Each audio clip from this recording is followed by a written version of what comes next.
Wake up, it's a brand new day. Crazy Lou's here, got something to say.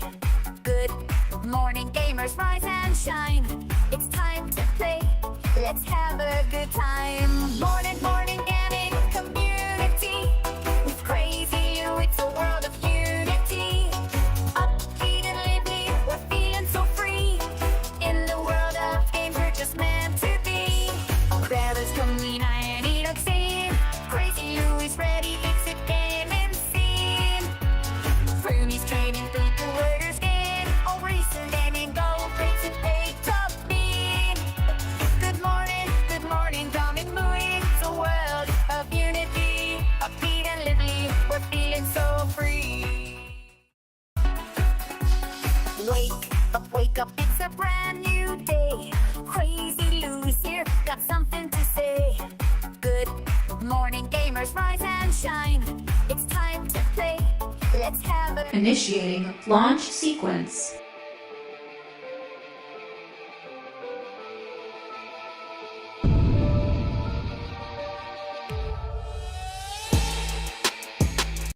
Let's begin!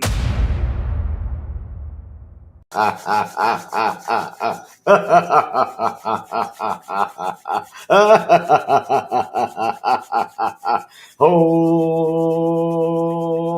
man, things are about to get spicy.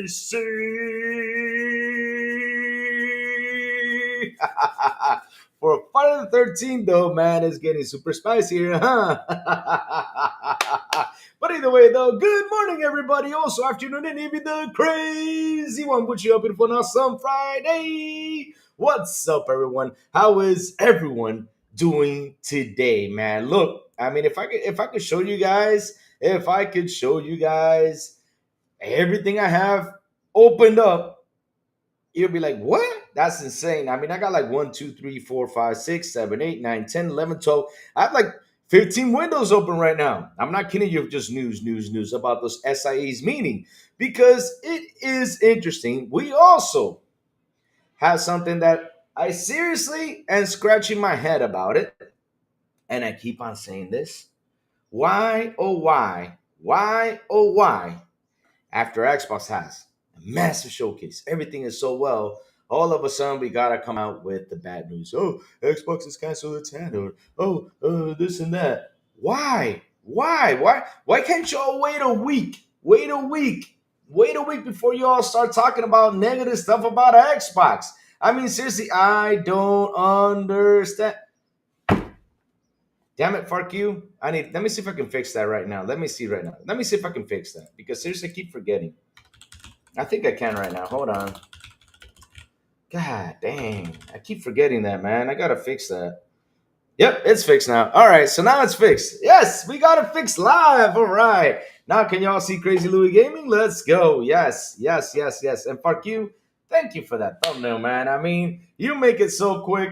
And thank God you did it, because without that, man, I would have been like, well, I'm gonna take a regular picture, with the PlayStation box. That's what I was analyzing. I said, let me write a fuck you to see if he's up. And he did this amazing thumbnail. Thank you for that, brother. So amazing, man. Thank you so much. Yes, now it's fixed. Now it says Crazy Louis Gaming. But either way, though, how is everyone's morning? Death Leopard, good morning. Jacob Nova, good morning. Big B Money, good morning. Do you know the Broke Boy Insider? Good morning to you, sir. How are you guys doing? Farq, good morning, man. Yo, let's talk about the handheld real quick. Let's bring that into subject. Let's get that out the way, because Sony's, so much stuff. I mean, we got a lot of things to talk about today. Lots of things to talk about. I'm not kidding you. Here's Luis. Let me see now. Ponies are in trouble, says that leopard. I'll be honest with you. It's not that bad, though. It's not that bad. But what's interesting, though, is there are 49 million PS4 users that have not made the jump to PS5 yet. That's the interesting part. Because I sat down, I did the math. I was like, okay, let me do the math, because, last year, they showed us that it was 49 and 49. There was 49 million active PS5s, and there was 49 million active PS4s. So you saw that, right? You saw 49.49. We saw that last year in the last graph. But this year, we see there's an increase on the PS5 user, yet there's still PS4 users. So when I sat there and I said, okay, let me do the math. Let me see. Now we have 124 million MAUs, right? Monthly active users. So I went in there and said, okay, 49 plus 49, which is equals to 98. 124 minus 98 equals to 26. And so for the 49 million, I added the 26, and we have pretty much 75 million right now PlayStation 5 active users. Then the rest, which is 49 million, is still PS4 users that have not made the jump. Because I was curious and I was wondering, I said, why didn't we get like a Call of Duty to just be in this generation? Now I can see why. I mean, there's still users that have not made the jump to this gen, and I don't think they're going to make the jump to this gen. I don't think so. I don't think so. PlayStation 6 is reported to be in 2028. That's something that I saw in the report. And Xbox, I don't know when the next gen is coming. I think it's going to be 27, 28. I don't know. But we're starting with a handheld, but let's see where this goes. But hey, let's go with the handheld because this is some news that came by, of course, not even a week after the showcase because, they got to bring the bad news. Of course, they have to bring the bad news because that's how they are. They cannot wait a week to talk something negative about the Xbox because, hey, at least wait for the company to announce something. No. They wanted to go ahead and say, oh, it's reportedly cast, cause the rumors and cause the whole commotion and cause all this stuff and blah, blah, blah. Yeah, because that's how they are. Yep, that's how they are. I'm not kidding you. Here we go. You guys ready for this? Talos! The man with the ray. What's up, Talos? Louis, did the meeting mention Xbox in any way? We'll talk about it a little bit. I mean, there's some stuff, like I said, we got to tackle down. It's a lot of things that are out there. I'm not going to read through everything because it's too much. Because, golly, I'm just going to read through the important stuff, right? So we have the Xbox handheld device being canceled, supposedly. Because it's kind of funny, like I said, why, oh why don't they actually wait a week? At least wait a week after the showcase. At least, do something. But no, no, no, no. They had to come out and say, no, no, no, it's canceled. But did Microsoft say it? No. I mean, shit, give us a week before you all start coming up with this stuff. Let's read through this real fast. Though Microsoft never announced an official Xbox handheld device. Duh. Because, I mean, how can it be canceled if it was announced? But okay. There were rumors about how such a device might factor into the company's next-gen consoles. Those plans are continuing to evolve, it seems, as a new report. Did I say rapid? As a new report said, Microsoft's own Xbox handle is essentially canceled.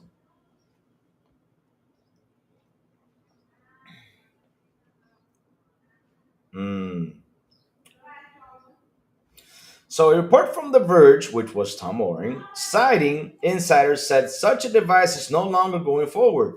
This follows on former report at the end of May that suggests plans for an Xbox handle were sidelined. The Verge reports added that Microsoft remains bullish on the idea of making next-gen hardware, but perhaps not in the way people think. We'll see multiple devices from PC maker like Asus and also be considered next-gen Xbox consoles, the report said. Spencer alluded to be a closer collaboration between PC and console in recent Xbox podcast interview. This is the tightest collaboration I've been between the gaming organization and the Windows team in my 3 decades at the company, he said. Spencer also mentioned how Windows PC is an open platform and that he believes it, if managed properly, a PC can be considered as a game console, which is true. But yeah, that leper says fake news. While Microsoft may not develop its own dedicated gaming handheld device, the company is working with third-party devices like the recently announced ROG Ally handhelds from Asus. GameSpot has contacted Microsoft and intend to get more details on the company's plans for handheld devices going forward. But this is what's funny, though. Okay, let me read this last part, and then we gotta jump. In February 2024, there is one of my adopted ponies, El Nini. Good morning to you, sir. How are you doing? Yes, I have adopted a few ponies on here. In February 2024, Xbox Cyberbond confirmed Microsoft was making new Xbox hardware and went on to make a bold statement about what it could deliver. Bond said the next Xbox, whatever it turns out to be, will offer the largest technical leap you will have ever seen in a hardware generation. That's a bold claim for sure. Bond didn't offer anything else like how Microsoft might achieve this, nor did she provide any timetable for the console's release. The new Xbox One Ally devices launched this holiday, but there's no word of pricing of it yet. The system can play all types of games, including PlayStation PC titles. That has got to be the funniest thing out of this whole news about the PlayStation PC titles and how they were out there saying, hey, you know, PlayStation's going to block them. So, over the handheld thing, right? Let me tell you something. Chat, look. If Xbox is not making a handheld, I mean, I'm talking about Xbox, Microsoft itself is not making the handheld, yet they're making an Asus handheld with their software into it. It's an Xbox device. I don't care what anyone else, I don't care about that stuff because that's how I see it. Because I don't care if they do or do not make the hardware. Because to be honest, so if it has the software into it, it's an Xbox device. And what is that software? Like, for example, when you turn it on, it launches you to the Xbox store, whatever it is, right there on that handheld. It has the Xbox logo onto it. When you turn it on, you see Asus and Xbox put together. For me, it's an Xbox device. So if Microsoft itself does not make the handheld that we are actually hoping for, we have a handheld out there, and it's the Asus ROG Ally X2, whatever it's called. It's there. It is there. So why should we be sad if Microsoft decides not to make a handheld? Or why should we be mad? No, I wouldn't be mad because we're getting a handheld and it has the Xbox features onto it. And that for me is an Xbox device. That's the truth. I mean, that's how I see it. I don't know about you, chat, but what do you think about that if it does get canceled? Are you still going to get your ROG Ally X? Or are you still going to, go ahead and purchase that handheld? Because hell, no money is at the software, like I always say, right? All right, so let's see what chat's saying. Let's see now. Talo says, I hear it's been canceled, the Xbox handheld. Yeah, it's all rumor talk, but at the end, though, we got to wait for confirmation from the company. Because I don't know, but here's the thing, though. We have not seen it. They talked a little bit about it, but it hasn't actually been shown. So at the end of the day, though, maybe the idea of the handheld has been canceled because they have a partner. Because I was scratching my head about this. When I was like, wait a minute, hold on, give me a second. Let's sit down and analyze this. I go over to ROG and tell ROG or Asus, I tell Asus, make me a handheld, right? They're making me this handheld for me, which I'm gonna make money off of it, right? Down the road, right? So they're making this sweet handheld, Asus working hard. They make this handheld and everything. So why in the blue hell am I gonna make myself my own handheld device when I got a partner that is making my handheld? At the end of the day, right? Microsoft has its own handheld and Asus has its own handheld. I mean, which one are you gonna buy? So everybody's gonna say no to the Asus and they're gonna go to the Xbox handheld. You see what I'm going through? So if Xbox makes this handheld, it's going to compete with the Asus partnership. But that is if they do get to make the handheld. That is if they do sit there and say, okay, let's make this handheld. If it gets shown and all that stuff, yeah.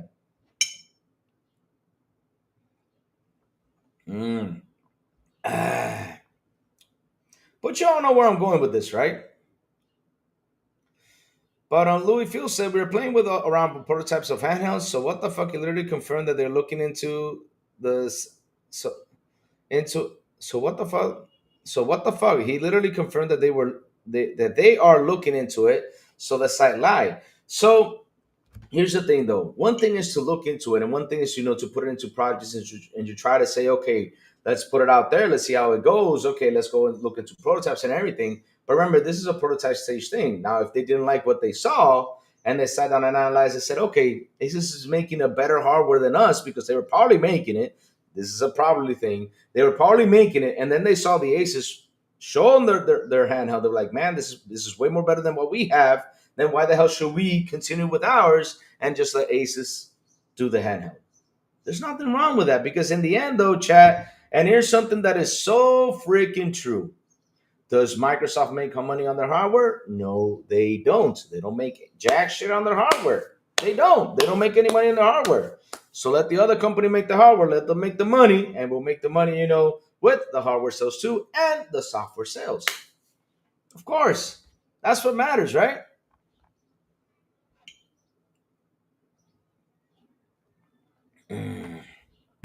Ah. So let's see now. Sin, good morning to you, sir. Jacob Novick. Did he say those prototypes were Xbox ones? Yeah, that's the thing, though. Those were prototypes, though. But yeah. Said own like first party. I got 5 hours for the Gears of War beta. I'd be sleepy. Oh no, just 5 hours. Damn. It can't play your Xbox console library. It can't play your Xbox console library. Oh my god, here we go again with this stuff. I got an Ally X. Just hoping they offer the new OS UI on the current ones. They did say they will be early next year. I mean, the next ROG Ally is going to come out in the holidays. They actually confirmed it's coming out in the holidays, and this is, to test things out. So, what else is out there? Let me see. So, like I was saying, though, chat, I think it was reported they lose 200 for every Series X and 100 for every Series S. Yeah, that's true. So, Dodgeman Gaming is asking something that I'm sitting here laughing my butt off about it. And he says this. He asked me if Louis, when did Microsoft get rid of the parity between the Series S and X? Now the question is, I mean, which one is going to hold back who? Because now we got a Wii U. I mean, not a Wii U. Sorry, we got a Switch 2 out there.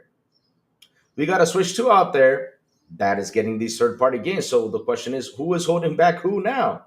Because it's going to be funny. It's going to be so easy to develop these games for the Switch 2. You're not going to see the devs going out there and complain and all this stuff. But yet on the Xbox, though, they'll throw the slander. I just don't get it. Careful, Louis. Don't get a job at PlayStation because they might show up with the cookie in your face.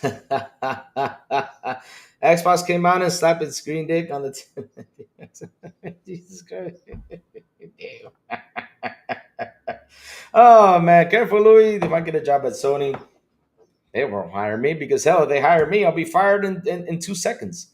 Because as soon as I jump in there and say, Sony, what the hell are you doing? Let's go get the money. Put your games out on Xbox. They'll be like, oh, you don't need it, man. Put that shit up. Boom, I'll be fired. XSS has never been holding anything back. It's lazy devs trying to optimize their money-making strategy. That's how it is, Sammy. The thing is, they have to look something to talk bad about the Xbox. Same thing happened in Wukong. Same thing happened, But here's the thing, though, right? Like the guys in Baldur's Gate did not want it to be taken out of context what they were saying, but a lot of people took it out of context saying, it's a problem. No, the problem was that the dev ran into something in the Series S, and they needed the help, to get fixed. That was it. And look now the game is running good. It has split screen. It has all that shit it needs to be added to, and it's working beautifully fine on the Series S. But again, they don't talk about that. They don't like to bring it up. All they want to bring up was the negative of what came out of that. All right, so people said Sarah lied. The Xbox Raw can only play verified Xbox games. Selling first ever to reach 1 million score. Ever tweeted and thread about every games that confirmed to run on it. It is. But here's the thing, though. This is what's funny. People say she lied about what? Because the funny thing is, right? This is what's funny, right?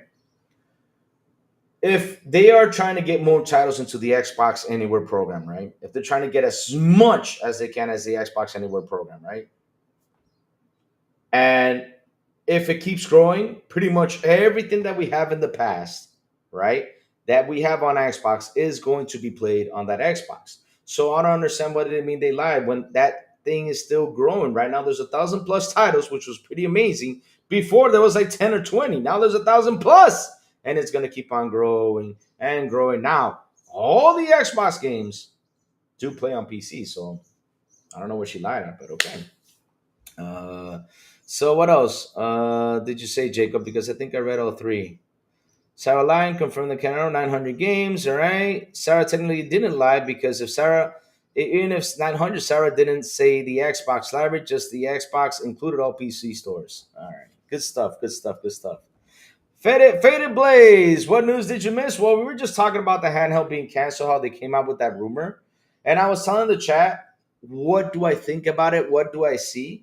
Because basically, I was scratching my head all this time, when I heard that Xbox is making a handheld, yet they got a partner with Asus and they're making a handheld, right? So I'm like, maybe they were trying to do this handheld and they probably have a prototype out there and they saw the Asus one and said, man, let's go with the Asus. Is way better than what we have. Let's stick with Asus and let's leave it with Asus and let's not put out our hardware out there because at the end of the day, we don't make money out of this. Let's just put the software in there and call it an Xbox device. It's that simple. Can we define verified Xbox games? I'm trying to understand what could possibly be a lie. I don't know, because the thing is, here's the thing though, Roshan. They always look to move the goalposts. They always look for the negative. Let them talk all their negative stuff. I mean, I gotta tell you something. Listen, no matter what, here's the truth. If it has 1,000 plus Xbox Play Anywhere titles in this lifetime, you will never finish 1,000 plus games in this lifetime. Unless if you don't work, right? And sit there throughout 2 or 3 years just playing those games, then you could probably, end the 1,000 plus games you're gonna play on the Xbox device. So at the end of the day, though, it's too many games.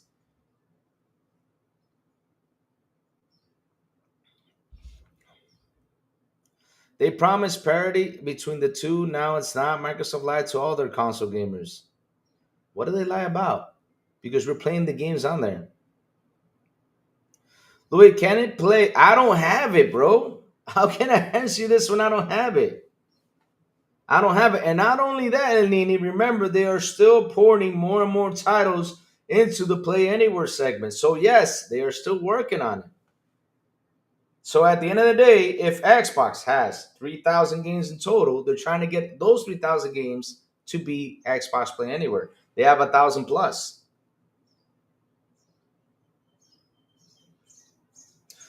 She didn't say it could play the whole entire library. And also, Louis, ponies can think. Do ponies even think you can make every Xbox game ever work on the ROG developments and each console ported? Dude, it takes time, man. It takes time. Everything takes time. Everything takes time. And to be honest, so if they have 1,000 plus games already on there, I mean, shit. What are we complaining about? It's like what I say. They always look to move the goalpost. It's sad. It's sad. It's sad. They always look to move the goalpost. I mean, they can't be happy that we got already 1,000 titles on this handheld device for us to play. That if we bought it on Xbox, we can play it on this device. That is a lot of games, bro. That is a lot of games. I mean, hell, each year, when you get the Xbox thing, you see how many games you played. Literally, the tops I played is like 100 and something, 130 or 120 games. So let's do something. That's every year. So imagine me, I got to play 1,000 games, right? 1,000 games. I mean, look, if I play 120 games every year, let's say 120 on average, they would take me 6 years to finish 1,000 games. And by the time I finish those 1,000 games by 6 year, there's going to be more games from the Xbox Play Anywhere on there. Well, now, Trent, I mean, look, what are you trying? Okay, what are you trying to say? Explain to me. What are you trying to say? Because, I mean, you're focused on the consoles. You're saying that they lie. What do they lie about, bro?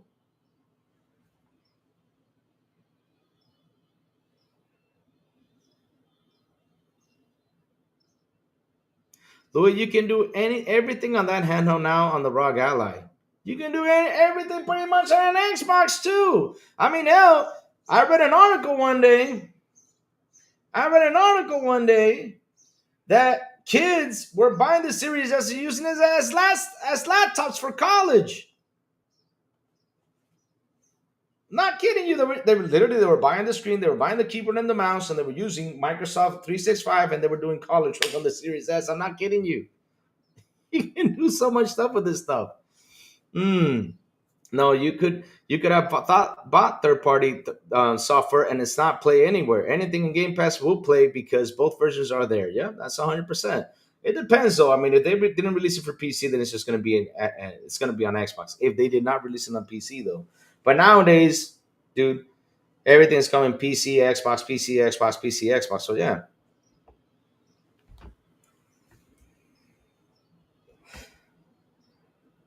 PlayStation Nightmare Crisis meeting? No. Actually, to be honest, it wasn't that bad because you know what? Once we shift to that subject, we're gonna get into it. I mean, it's gonna be a good subject. It's gonna be a good subject because I found some good things, I found some bad things.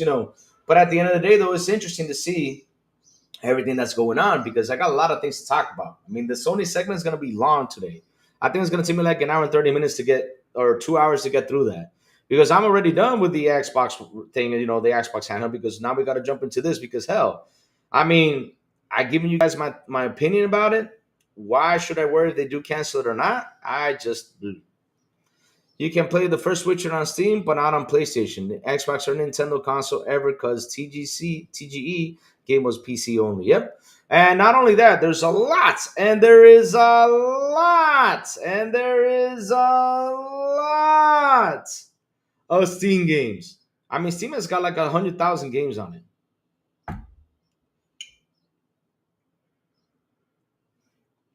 But anyways, chat, said my piece with the Xbox handheld. Time to move to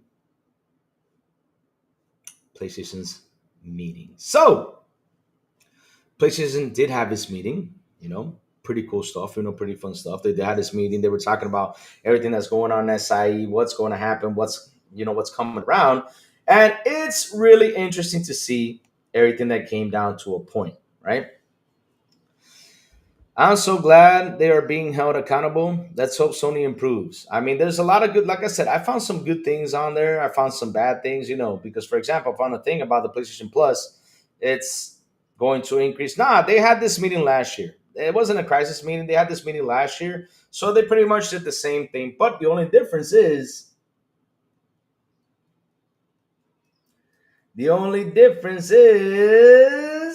they did not show a number, so I had to sit there and do the numbers in order to understand what the hell was happening there. But it's interesting to see, though. But when I sat there, right, and went through the meetings and went through the important stuff, I was like, oh, man, this is interesting. So hold on, chat. Let's get the business meeting segment up, and let's talk about it. So Dutchman Game, forget the handle. I'm talking about the consoles. So Dutchman Game, when you were talking about the parity between the consoles, go ahead and put it out. They promised parity between the two. Now it's how Microsoft lied all to their console gamers. Okay.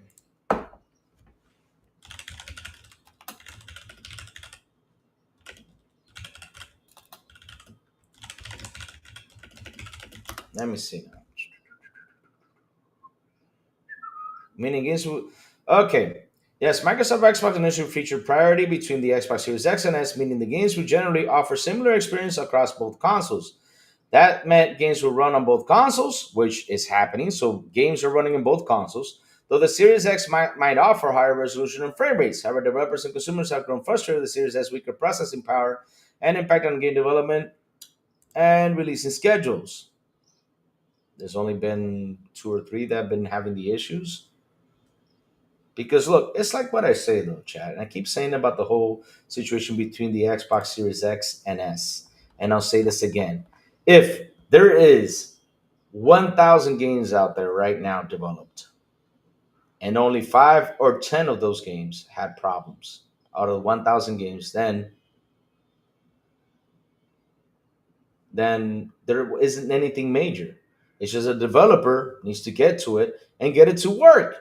Now, if there is 1,000 games out there and 600 of them are not working on the Series S, and the rest only 400, and then you have 1,000 working on the Series X, period, then we have an issue with the console. That's the truth. Now, if you got 5 or 10 developers that had issues with the Series S, and then you have 990 games working fine on the Series S, shit, where do we see the situation here? Oh my God. The thing is, you guys get fed a lot by the negative stuff the media says because, hell, they make it sound like the Series S has 600 games that aren't working and 400 games that are working, while the Series X runs the 1,000 games. And yet, it's only been how many developers have had issues? Let's say 1, 2, 3, 4, 5, 6, 7, 8, probably 10. Well, everything else is fine.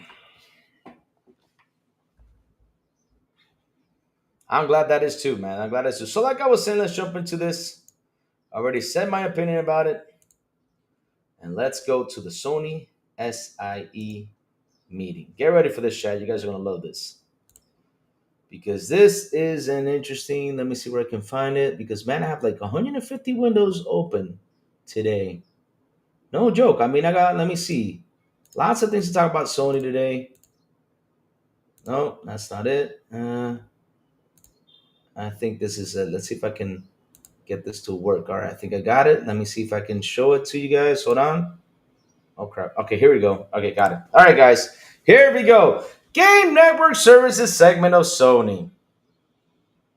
And shout out to the 37 people here on the show. Please hit the like button. Please hit the subscribe button. And also hit that bell. And not only that. Oh, hey, Tito, I'll tell you a quick resume. We were talking about the Xbox handheld. That if Xbox has actually canceled it, I said, well, I mean, I never understood why did Xbox give a handheld to Asus while they were making their own. But it seemed like, okay, let's make our own in case, the Asus, isn't a really good one. But yet they saw that probably that the Asus made a good one and said, okay, you know what? Let's put this one to a side and let's not compete with our partners. So, yeah. Soda Truth says at this point, we can't. Can we trust anything Microsoft says? We have to take everything Microsoft says with a grain of salt. This is why Nintendo is number one console. Nintendo's always been transparent. Huh? Dear Lord. Now we got Nintendo fans in here. What does Nintendo have to do with Microsoft business? I don't understand.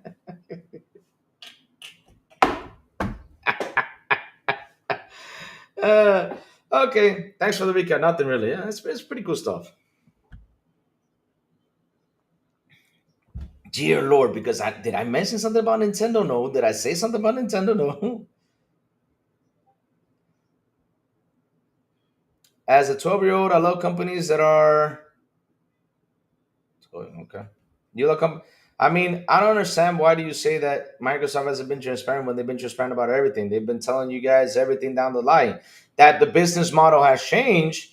That's nothing. That's nothing wrong with it because businesses are changing. I mean, if you're not seeing it in front of your eyes, business are changing. I mean, look, I'll tell you this much: Nintendo. Oh, you have me on the head that wears the ground. I mean, Nintendo has been changing. Nintendo has been changing so much, it's insane. It just don't. Oh my God. No. So let's go back to the meetings. Exactly. I mean, yeah, because look, yeah, I mean, it's evolving. Not only that, I mean, even Nintendo's starting to charge you $10 to enhance your game. So, yeah, really. Keep defending. All right. And then after when they come up and say, "Oh, we're going to charge you $20 to increase your game," to what is it to upgrade your game? Then keep defending that. Keep defending companies. Like I always say, man, it's insane. Now, what I'm here is not to defend. What I'm here is to tell the truth. That's what I'm here. I try to tell the truth as much as I can and try to be as honest as much as I can. As much as I can. That's what I try to do. But yeah, Nintendo, man, I cannot like if I find something that to say about Nintendo, I can tell you like probably 5 or 6 things. One thing is they're charging you $10 to upgrade your games. They're charging you 90 for physical. They are what else are they doing that's negative? They're charging you money for game chat when now game chat is free, pretty much all the consoles. I mean, hell. That's it. But other than that, though, I know they sell good. I know fans love it, dude. That's how it is. Their games are great. I mean, they sell fantastic. Their exclusives sell well. It's okay. Gaming King will always be criticized. I mean, I understand because I don't understand what that comment came from, but I'm still laughing about it. So yeah, let's get into the business, Sony business SIE thing. Here it is, because like I said, I have 100 windows open. So let's get to this, chat. This is big. So, Games and Network Services, President and CEO Hideki Nishino, and CEO Studio Herman Host. All right. Look at BB Money. Fuck the Switch. So, defining PlayStation games for over 30 years. All right. So, we have PlayStation most profitable generation to date. Nice. That's good to know. I mean, I'm happy you guys are making a lot of profit, from your PS5s. That's awesome, right? 107 billion. PS5 made on 13 billion. Good stuff. Operating income has increased, of course, to 13 billion. It was a 9 billion, now increased to 13. And, damn. Whew, dear Lord. That's a lot of crazy stuff happening there. So let's see right here. Let's see now. The NSM and MRP theme, console and beyond. Establish a leading position in this console generation, capitalize on momentum, drive profitable growth, and evolve the PlayStation experience. What do you mean by that, though? The PlayStation experience. The PlayStation experience, the best place to play, the best place to publish. Connecting players plus creators. The PlayStation experience is 124 million monthly active users, 4K plus creators, and 12K plus games. Nice. World-class franchises, rich narrative experiences, growing live services capabilities, and on console and beyond. So what do you mean by console and beyond? Because hell, we keep on asking, where are you guys going on console and beyond? Are you going to start putting your games to other consoles to get the money in? Because shit, Xbox is doing it. You guys are behind. I know sooner or later you're going to catch up to that. So platform business, console peripherals, content, services, studio businesses, okay. Platform businesses, let's keep on going down. Integrated driving player lifetime value. Essentially, the PlayStation console is a getaway up to a lifetime player engagement and value. Wow. Differentiated and diverse content available via PlayStation Store, leading subscription library multiplayer services. What? You're not leading in that, but okay. An expanding offering of innovative hardware, ongoing value for PlayStation for players through the PlayStation experience. Aha. So this is where it gets interesting. We're here, chat. And this is the part. This is the part where I wanted to jump. Right? So, chat, let's make this simple. Monthly active users, they have 124 million. Driving record high levels of engagement is 51 billion. That's cool. But this area right here is where it gets me.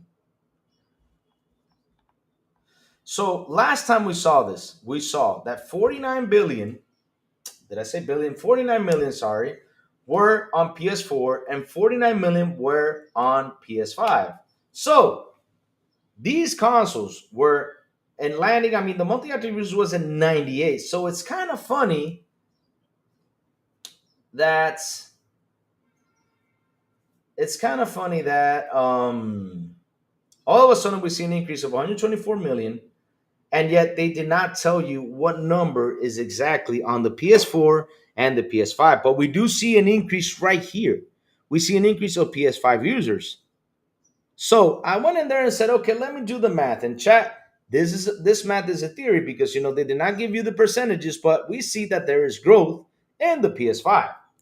So right now there is 77 million, right, PS5s sold out there. 77 million. Okay, so let's check this news out. I'm gonna leave it right here and I'm gonna switch to the next one because this news, hold on, give me 1 second. I have it here. Okay, I found it. All right, so since we are right here right now, I'm gonna skip to that part so you guys can see what I'm talking about. Let me cut this out. Let me grab this. Oh, sorry about that. Let me see. Okay, here we go. All right, chat. Here's the segment I want to talk to you guys about. Sony confirms PS5 has more monthly players than PS4 for the first time. Last year, Sony said, see what I was saying?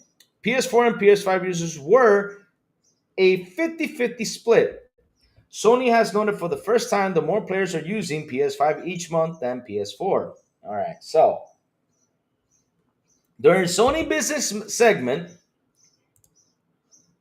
let's see, Sourblow.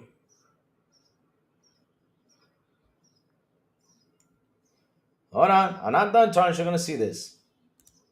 Sony has noted for the first time, okay, during Sony business segment in May 2024, Sony Interactive Entertainment shared an update on the PlayStation's business. This included a slide which showed the number of monthly active users on PS4 and PS5 was around 49 million each. Remember that, guys. 49 million each, which making for a 50-50 split. The company has now held a similar meeting this year, and SIE providing similar presentation with update slides. Now the slide no longer shows the exact numbers. Remember that? You're seeing this? Like I said, I remember last year they showed the numbers, but this year they're not showing the numbers because why? Yo, you guys are gonna find this pretty funny. This is why, right? It also notes that combined, let me see, it shows the exact numbers, but clearly shows PS5 is taking a larger share than PS4. It also notes that combined, there are a total of 124 million active users compared to the figure of 97 million, which is wrong. It's 98 million in last year's report. Let me just again go in there and do the math just in case. But yes, last time I checked is 98. VGC, you got that number wrong. So let's see now. 49 plus times 2. That is 98 million. So yeah, you're down by 1 million. BGC, you're down by 1 million. So get that number right so people don't mess up and get confused. All right, so let's see now.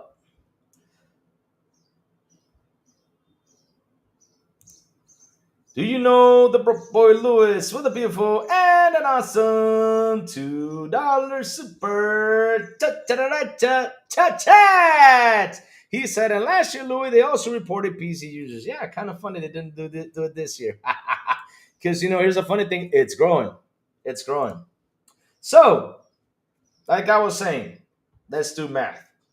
My math, look, like I said, we do not know the exact number precisely, but they didn't want to show you that because the funny part is that when I sat there and I was like, okay, we have 124, and it's simple math. It's just simple math. It's nothing too complicated, right? So let's do the math right now before I continue on.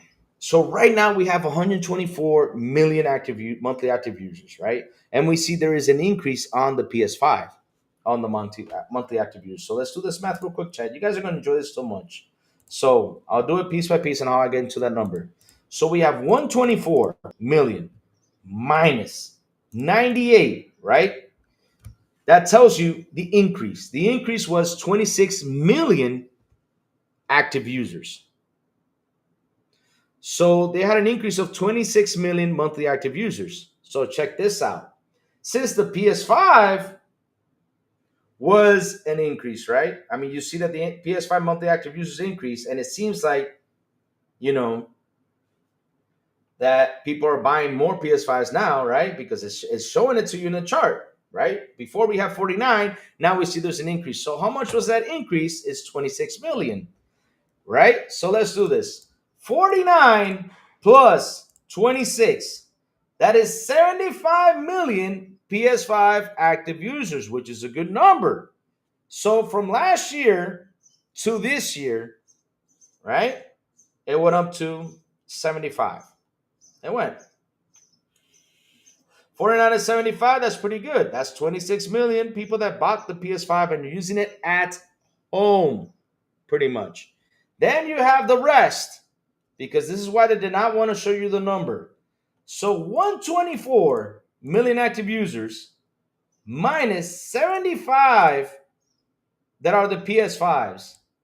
We still have 49 million PS4 active users. The same 49 million pretty much that was last year. That number stayed the same. It hasn't decrease or anything. No wonder, no wonder, no wonder, because I was wondering this. I was like, why did Call of Duty why did Microsoft decide to port their game to PS4, Xbox One, the new Call of Duty to PS4, Xbox One, Xbox Series X, and PS5? It's because there is still 49 million PS4 active users out there. That's why Sony did not want to give you that number, because hell, you know how they will give it to you if that number started to decrease. But that number has stayed the same since last year, pretty much. Because again, like I said, you see it on this picture, you see it on this graph, right? You see it right here. Right here, you see it. I'm showing to you right here in this graph. We got 124 million right here, right? We saw an increase on the PS5 monthly active users, but the PS4 has stayed the same. Yeah, it stayed the same, guys. Yeah, it stayed the same. So, chat, what are you guys? You guys are out there, boom, boom, boom, boom, boom, just shooting things. As an investor, I'll be side eyeing those profit margins. Sony has poor cost management. Wow. So the truth is, Xbox Ally X will release in holiday 2025. Any previous handle spoken about Xbox was never officially announced or revealed, so it hasn't ever been discussed by leakers. 100%, 100% right there. So look, listen. There's nothing wrong with having an idea over a project. There's nothing wrong with that. There's nothing wrong with that. There's nothing wrong with having an idea over a project. Now, if they see that their partners are making something better, then why the hell am I going to release this handheld device when my partner's doing something better? Let's just let my partner do it, get the money, and I will get the money for my software. Nothing wrong with that. And for everything that sells for my software. So, all right. Man, shout out to the 45 people here on the show. Please hit the like button. Please hit the subscribe button. And also hit that bell. Go do it. Go do it right now, chat. Go do it. Like I was saying, this is like I said, I did this math. It's not confirming 100% that those are the exact numbers, just in case. But for what it seems, though, on the good side, from 49 million, PS5 increased to 26, from 45 to 26. So it probably seemed like it sold 26 million consoles to people. But let me get you on something too. All right.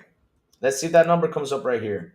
The PlayStation 5 offers the best way to play for players to experience out our content, and as such, its player base has continued to grow, as SIE President CEO Hideki Nishino said during the presentation. These players are highly engaged, paying more content and services in the prior generation. However, the PlayStation 4 remains an important access point for existing to experience our content services, and we remain committed to serving them. So, while discussing the upcoming PlayStation 6 during the same meeting, Nishino noted that Sony's console business had evolved into a multi-faceted platform, with a significant portion of its active users like playing on PS4. We now have a large ecosystem of highly engaged players across both the PlayStation 5 and PlayStation 4, he explained. So if he says highly engaged players, that means that shit, That means that shit. There's probably 49 million active PS4 users out there. There's probably, like I said, right? Because they did not give the exact number, but from the increase I see, it seems like there's still 49 million active PlayStation 4 users. It seems, like I said, it seems, right? So let me see. So naturally, therefore, there's a huge interest in our next generation console strategy. While we cannot share further details at this stage, the future of the platform is at the top of the mind. We are committed to exploring new and enhanced ways for players to engage with our content and services, which that part has me thinking. Are they going to start putting the games into other consoles? They should. I mean, they're late. Last year, we're showing them the monthly active user figure of PS4. PS5 was monthly, 50-50. Let me see if I can get this out. Yeah, it was out there. Hey, Bobby! I know every time I talk about PlayStation, you come by, Bobby. What's up, Bobby? Yeah, Bobby's in the window, guys. He just left. Because I mentioned PlayStation, he said, I'm out of here. Bobby doesn't like PlayStation talk, but every time I mention he comes by, it's like, Louis, don't talk about PlayStation. I'm out of here. He gets mad. He wants me to talk about Xbox, so that way he hang out with us. So, yeah.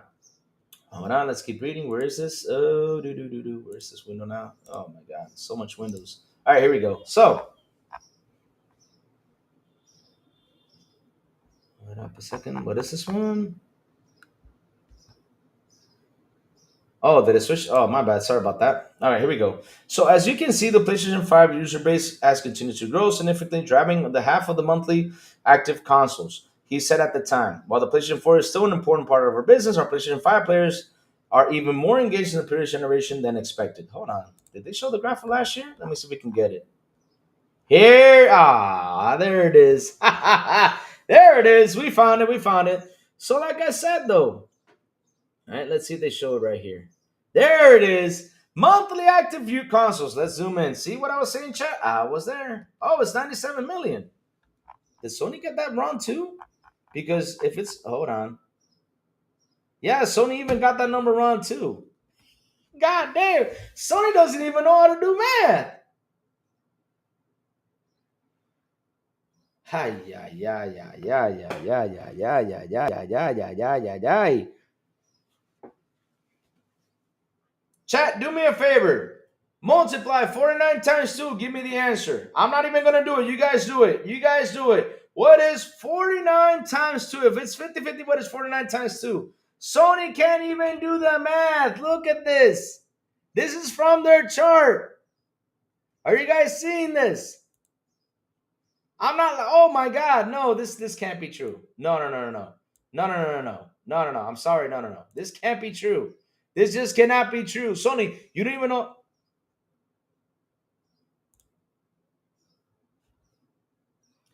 I'll do it myself again too. 49 times 2 is 98. Chat, you do the math. Go ahead, multiply it. 49 times 2, go for it. Or 49 plus 49. I'm not kidding you. Do the math. Sony do- And speaking about 49, shout out to the 49 people here on the show. Please hit the like button. Please hit the subscribe button. And also hit that bell. But god damn. Sony, you did this chart and you added 49 plus 49, half and half, and it gave you 97. Well, my calculator when I multiplied by 2, but let me see what's wrong with it. Let me see if it's broken though. 49 plus 49 is still 98. 49 times 2 is still 98. 98 divided by 49. Oh, no, my bad. 98 divided by 2 is still 49. So, how can you get this shit wrong, Sony? Jesus Christ. Oh my God. Sorry, Chad. Oh my God, Chad. I'm so sorry. I'm so sorry. But bro, I mean, you can't make this shit up. And they said it's 97. Dear Lord. Oh well.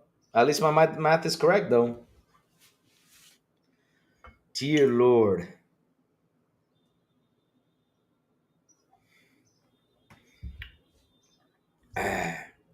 What's up, X? Good morning to you, sir. PX will be third party fully by the year. If it's not, yikes. Yeah, tarnished. Inside, the only PlayStation published game that broke 90K comparison to other publishing PC Sony is average. Laugh out loud. Wow. Nice, Rachie. Yeah, I slept like 8 hours last night. 8 hours tonight. We pretty much slept the same, yeah, man. And good morning to you. So how are you, Rachie, man? How are you, man? Hope everything is good. Man, we got chat just going in there, just boom, boom, boom, boom, boom. Just talking, just talking. But yeah, like I said, it's 98 million, right? Forget the 97. Because I was like, I said, VGC, you gotta fix that. Now I see where you got the error from. So it's not your fault, but all right, so let's go back.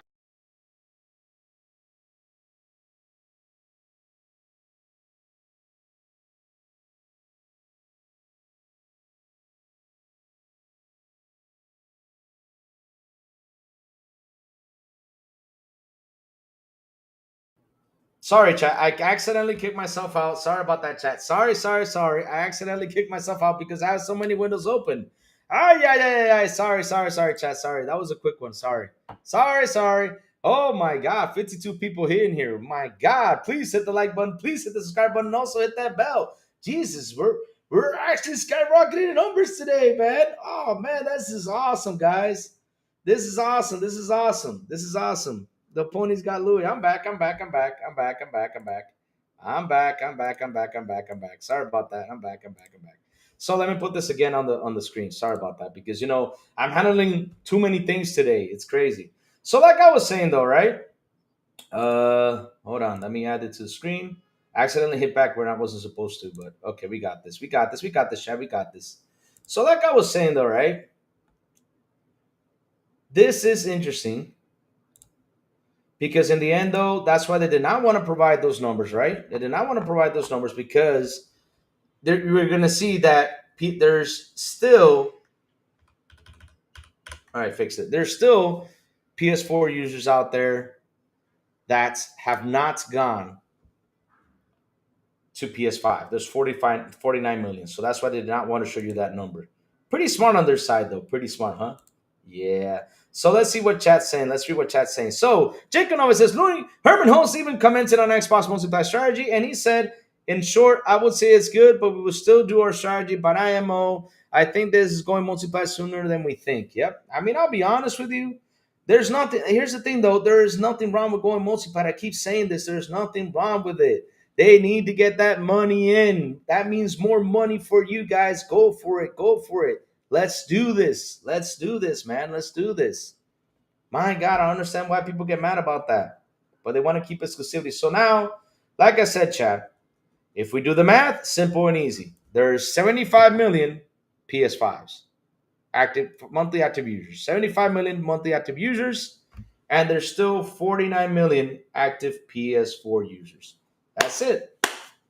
Nothing else to talk about that one. I think we got that down. We got that out, which is fantastic because at least PlayStation saw an increase from 49 million of last year to this year, which is 75 million.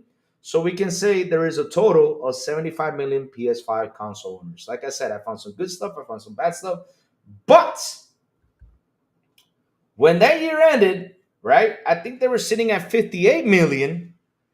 I think they were sitting at 58 million consoles during that time. And stores only bought up to 77 million. So that's like 19 million consoles that were sold, which is a good thing on them too, because they were actually aiming for 18 million that year. So they saw a 1 million increase from the what's it called, from Walmart and all those places buying their consoles. So yeah, that's nothing wrong with that. You know, they landed at 19. They were thinking about 18 million, but they landed 19. That's good. And yet, right now, like I said, they're sitting at 77 million consoles. So 75 million are active now, which is fantastic. So let's see how console sales go throughout the rest of this year. Let's see how well it goes. Let's see if it sells actually more or anything. But at the end of the day, though, they rather look at monthly active users because it's more than what they have on PS5s. So literally, it's a lot more. 124 is better is a better number to be shown than saying, well, we sold 75 million, you know? Yeah. So moving on out, chat. Let's keep on going with the business segment. Where is it? So we have it right here. Let's see what's next. Because it's just more and more stuff that's happening on there. So let's cut this off. Let's bring in the business segment right here. Let's keep on going where we were at. So like I said, we were sitting right here, right, chat? We were sitting right here. Let's move on over next. Durable, predictable revenue. So here's, look at this. 22, console was good. See what I'm saying? Consoles and other is less now. And now look at this now. Services increased 14%. And content is up 54%. Chat, what have I been saying? And why did I keep on saying this? Software is where the money is at. Look at that. It's not consoles. So whenever they come out and say, dude, we have sold 90 million, we are the man, that is not where the money is made. This is where the money is made, and it's in the... Go ahead, chat, and say it with me. Say it with a lot of love. And that is in the content. Yes, yes, yes, yes. So don't believe them when they come out cheering for those hardware sales because, man, it's decreasing while the content is increasing. And that's where the money is being made.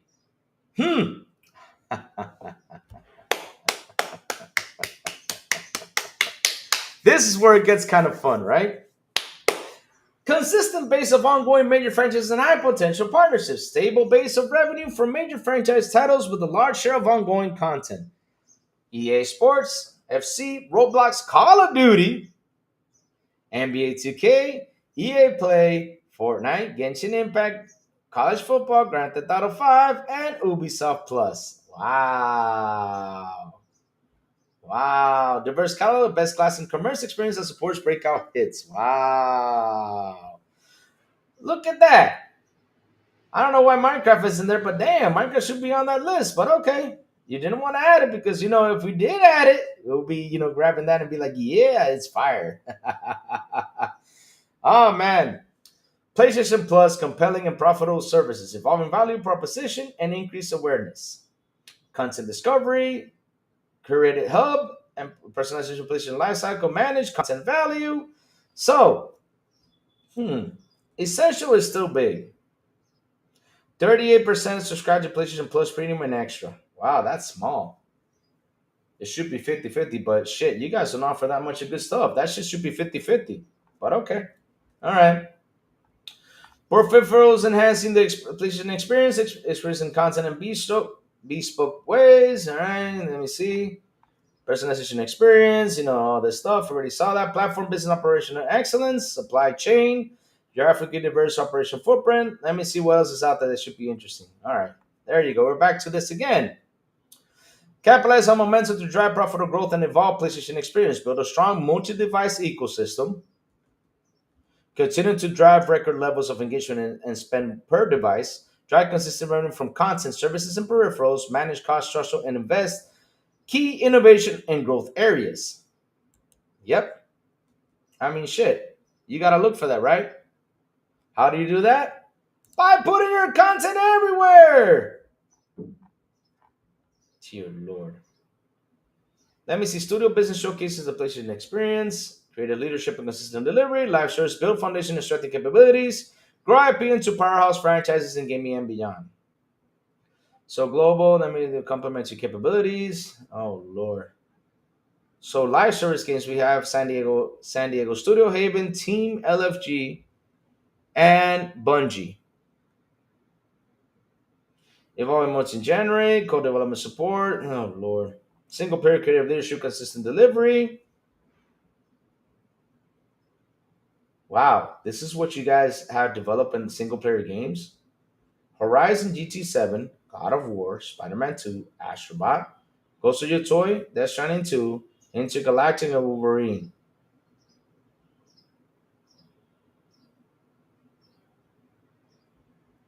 That's all you have?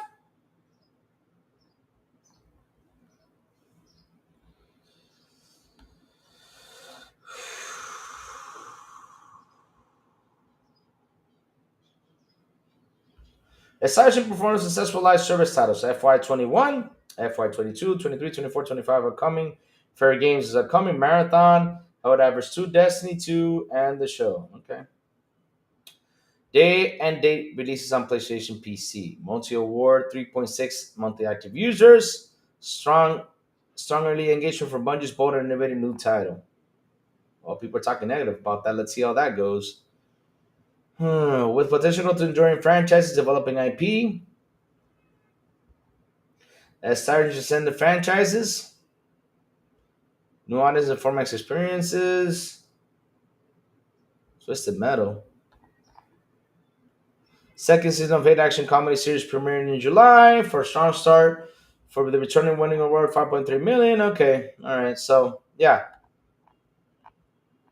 Concluding remarks. So let's read what they said about. Let's go out there and read all the stuff that they said out there. But to be honest, though, they're not doing that bad. They're not doing that bad. But what's interesting though is that there is still 49 million PS4 users that have not jumped into PS5.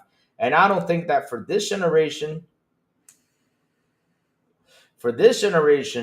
I don't see that they are going to jump to the PS5 as fast as they could, especially with the console increases that are going to happen sooner or later. I think they're going to wait for next gen console. PS4 guys are going to wait for next gen consoles in order to jump. And that is if they jump. Because we now saw that the PS5, in sales on the hardware, to their supply chains has gone down a bit. Hey, Rudix, what's up, man? Good morning to you, sir. How are you doing?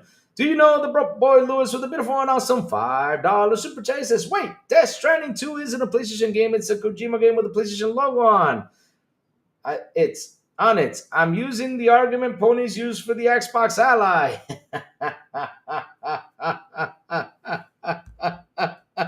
100%, huh? So if this Kojima game has got a PlayStation logo, does that mean it's a PlayStation game or is it not? So let's move up to everything else that was said on the PlayStation meetings, right? Which, like I said, it was an interesting meeting. It was actually pretty good, to see that they have an increase in PS5, monthly active users. So that means pretty much, like I said, by doing the math, it's not. Look, I'll say this again. It's in theory that right now, PlayStation 5 increased to 75 million monthly active users. We do not have the number exact. Plus, there's still 49 million PS4 users. Now, if PlayStation would have given us that number, it wouldn't have us guessing out here. But if you do the math, right, with the increase of 26 million, right, like I said, last time it was at 98. It was 98 million. 49 times 2 is 98. So what you do is you got the 124 now minus the 98, you get 26 million. So you get the 26 million added to the 49 million on the PS5, it lands up to 75 million. Then the rest is all PS4 users. In theory, just in case. All right. The problem with what you're saying is the fact that GTA 6 command here, there, not a PS4 version. So yeah, they're coming to over laugh my ass off. I mean, yeah, that's another one too. I mean, when GTA 6 releases, then you're gonna see also increases. But the thing is, though, Blackfire Gaming, the question is, how many of them will? Because, dude, if it's still 49 million active users, damn, that means that number has not decreased. That's why they did not want to show you that number, though. Death Stranding 2 is a PlayStation game, my God. Oh, dear Lord. It's a Kojima game. So, okay, so if that's it, then the Xbox Rock Ally 2 is an Xbox device then, right? We got you. So let's keep moving, guys. Let's keep moving. Let's go read most of the articles that are out here. And let's start with this one. Because we have so much to talk about of this Sony thing that I can't keep up with you guys, and I gotta read all this stuff. There's a lot to talk about. So let me pick this up real quick. Here we go. All right. So PlayStation is being really thoughtful about picking which games to port to PC, says studio boss. Herman Host says Sony wants to ensure PS5 offers the best experience. They're still up to that? Or is that? Let me see. Okay, this is up to, okay, just in case. Yeah. PlayStation Studio boss Herman Host has said that PlayStation holders continue to take a thoughtful and measured approach to porting games to PC as it balances growing its audience and protecting the value of PS5. Sony has been porting its first-party games to PC for some time. However, unlike Xbox, which releases PC versions day and date with consoles, Sony's non-live service games like God of War Ragnarok and Spider-Man 2 have typically arrived at least a year after their PS5 versions. In the past, Sony has indicated that it will be more aggressive with its PC ports. However, speaking during a Sony business segment meeting on Friday, Host indicated that it will continue to be conservative with its multi-platform releases in order to protect the value of the PS5 console.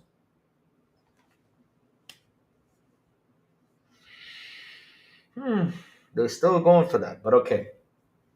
Asked about the industry trend of companies moving forwards towards multi-platform gaming and how Sony will protect the value of PlayStation consoles, Host said, "You're quite right that we're continuously exploring new ways for players to interact with their franchises."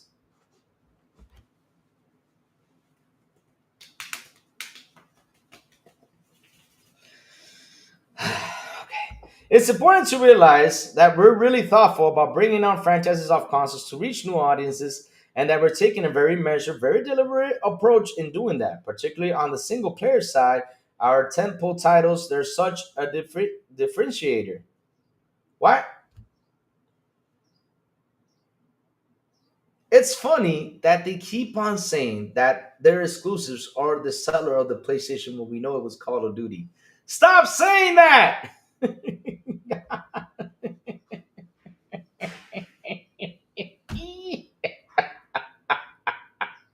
I'm still laughing at this. Why do you guys, why do you guys think that your exclusives are the most engaging thing in the world? I mean, shit. In order for your exclusive to be engaging, you gotta put it in there. My God. My God, and why do you guys think that PC? You're still in the idea that PC players will go over there and buy a PS5, bro? That's not gonna happen. They'd rather spend that money on a motherboard. They'd rather spend that money on a CPU, or they'd rather spend that money on an SSD, or they'd rather use that money to save for a better GPU. Dude, it's $500 because here's the thing, Sony, you don't understand. You only think about the console side of things. So let's say they buy the console that costs, let's say, $550 plus taxes cost 600. Then they got to buy the game, right? And then they got to pay for the service to play online, bro.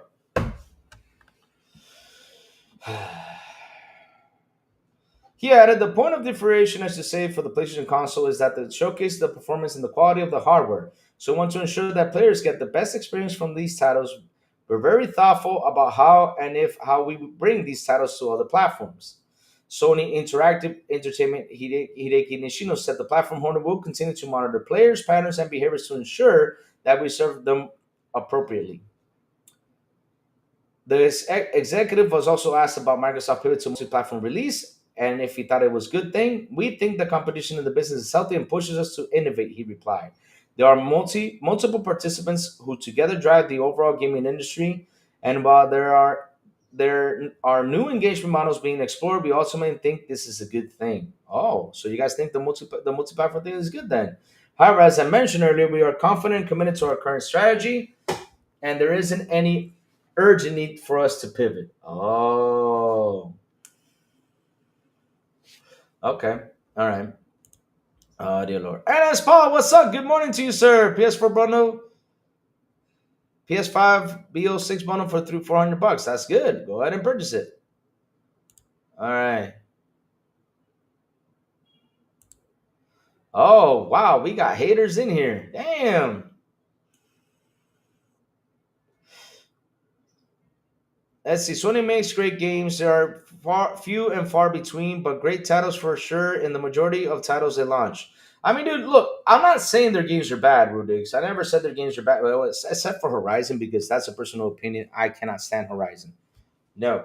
I mean, dude, I tried to play Horizon many times, and it's just not my game. I can't stand it.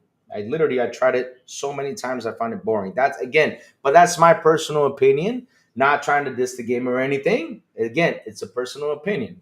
I'm not gonna like all the games. It's true. Like Pentiment, for example, I don't like Pentiment. So yeah, but at the end of the day, though, right? I'm waiting for a number, and that is the Astrobot number. Since now they're bundling the console, I want to see that number. If they come out and say, "Well, Astrobot has sold 6 million copies," get ready, chat. Get ready for that one. Because at the end of the day, Rudix, what matters now is the player engagement. And by you not, for example, this is what happens, right? You're releasing the games later on down the road on PC. It might be a good strategy for you, but at the end, the PC players, they got a lot of things to play. And you should, and with the hype though, because here's the thing, you guys don't hype it as much as you used to when it releases to another port, right? You guys gotta hype it. And so if you go day and day, right, the number of sales will increase even more. Trust me, they will. Because this was funny though, they release it on PC, yet you're charging $60, while the game is like 2 or 3 years old, and PC gamers know that in 2 or 3 years, those prices are not the same as it was when it first launched. So 2 or 3 years later, asking for 60, they're going to wait for sales, and that's when it's going to increase. So if I were you guys, that strategy, I would change it. But like you said, you don't need to pivot now. Cool. But down the road, you guys will pivot. I can see it coming soon. It's pivoting. Sooner or later, it's going to pivot. Yeah, because here's the thing, though, Rodigs. I need to see something because I've been for years. I've been for years, Rodigs, seeing numbers go out there that I'm like, I gotta see something. I gotta see something. But yes, To answer your question though, and I just did, I told you that if you release a game on PC that costs $60, a game that's 3 years old, they're gonna wait for a sale. They're gonna wait for a sale. Majority of them wait for a sale. Sometimes they sell day one, and then down the road they'll start buying it when they see a sale. That's what they do because there's so much to play. And not only that, let's say God of War. I'll give you an example. They make God of War Ragnarok 2.0, or let's say God of War. Let's call it God of War Egypt, right? They make God of War Egypt, right? They release it on PS5, right? And then a year later, they decided to port it on PC, and that year Grand Theft Auto goes to PC. Who's gonna win? They're not even going to look at God of War Egypt. They're going to look at Grand Theft Auto on PC.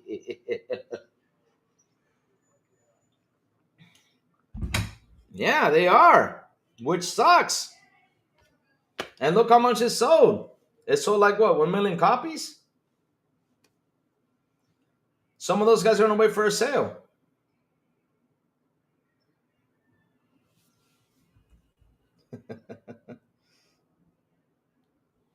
See, there you go. Look at Rudix. Makes sense. I bought Grounded on PS5 for 70% off. See what I mean? You see, now you're getting my point, right? But I'm waiting for the Astrobot sales. I gotta see something. There's something that's been bothering me for years. I gotta see something. Yeah, I'm zooming out now. Sorry about that. Just did. Just did. But yeah. What? God of War Egypt? We're getting a. I just set an example though, because it's like I'm proving to you guys something.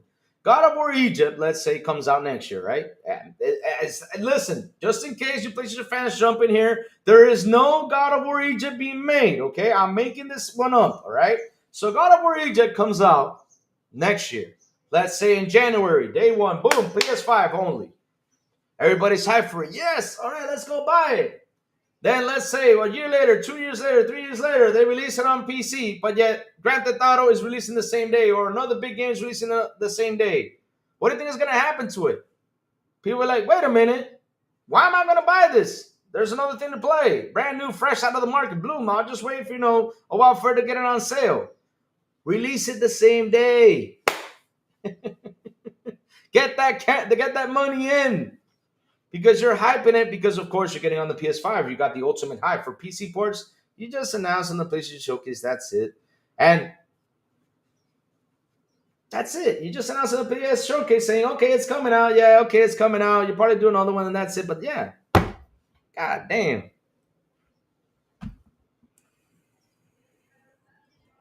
Dolonite, what's up, my brother Dolonite? Good morning to you, sir. I don't know why it matters anymore. PlayStation and Xbox are partners. They've been partners for years. They've been partners since 2019. I keep on saying that, but people rather go to war with this. Sony been getting it by the axe after the news came in about God of War live service game. Hell nah. Oh man, that God of War game. But yeah, they're looking on. Let me see now. They said they don't need for them to pivot, but I believe that sooner or later they're going to pivot because at the end of the day, they need to rack up more money. And especially, like I said, when we saw the charts on how the consoles have been going down little by little, and they need to bring in that money from their games because content is where the money is at. But by leaving your content out, shit. From other places, like I say, because look, if God of War goes to Xbox, people will buy it. If Uncharted goes to Xbox, people will buy it. If Last of Us goes to Xbox, people will buy it. If Spider-Man goes to Xbox, people will buy it. Dude, it's money that Sony's not making. That's something that I sit here and I'm like, dude, how come you've been out here for so many years, you guys still think that your exclusives are the shit? When you guys came out, even Jim Ryan said this. He came out and even said that without Call of Duty, PlayStation was not going to be the same. That without Call of Duty, we can't even make our own games. So basically, Call of Duty was the one that was funding your own games. And so now you don't have what you have with Call of Duty. Then shit, get your games out there, bring that money in. Because trust me, people will buy your games on the other system. They will. Stop holding this and get that money in. Oh, I know they are not. I know they are now. They aren't now, but yeah, now they're looking at monthly active users. So if you're looking for the monthly active user strategy, you gotta pivot. You got to. So let's move on to the next one. Let's see what's on Sony says. Oh, this one is something that really, really, really I want to get out there and talk about it because hell, this is something that really gets on my nerves a lot.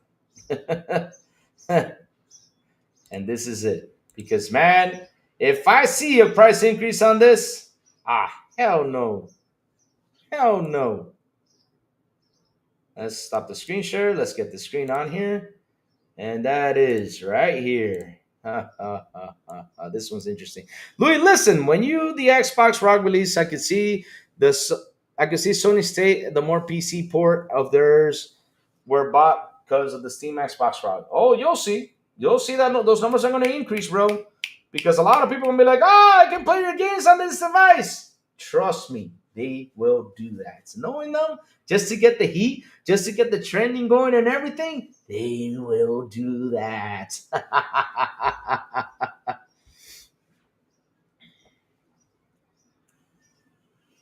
Now, for other people going to buy GTA 6 on the highest performance console, PS5 Pro, that's the mover of numbers that matters, but it's okay.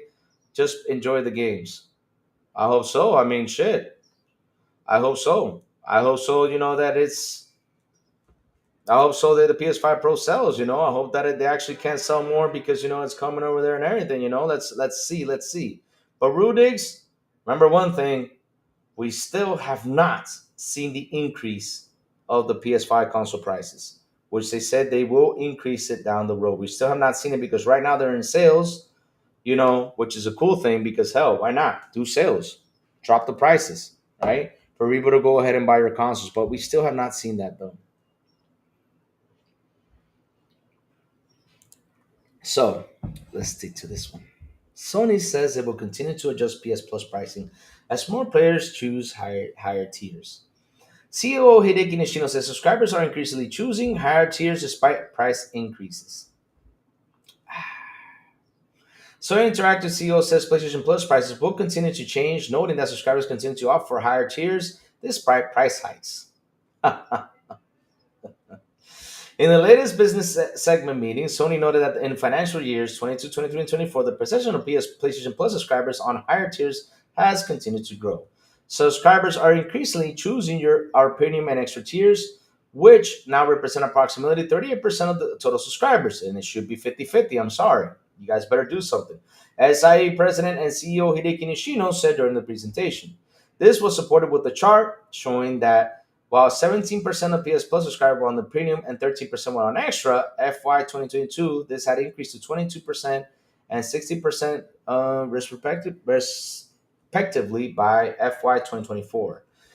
In Fireside Chat video released alongside the presentation, Nishino explained the situation further, addressing the topic of increased PlayStation subscription fees.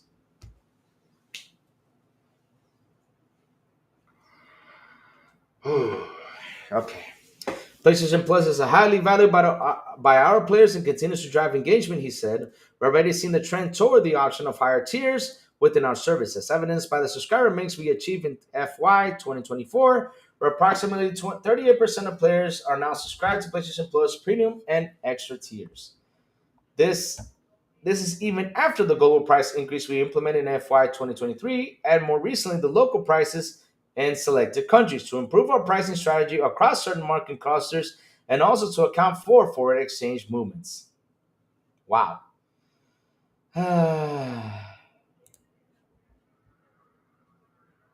You're welcome, Rudigs. Today has been a big day, but I haven't been talking Sony these past days. But all right.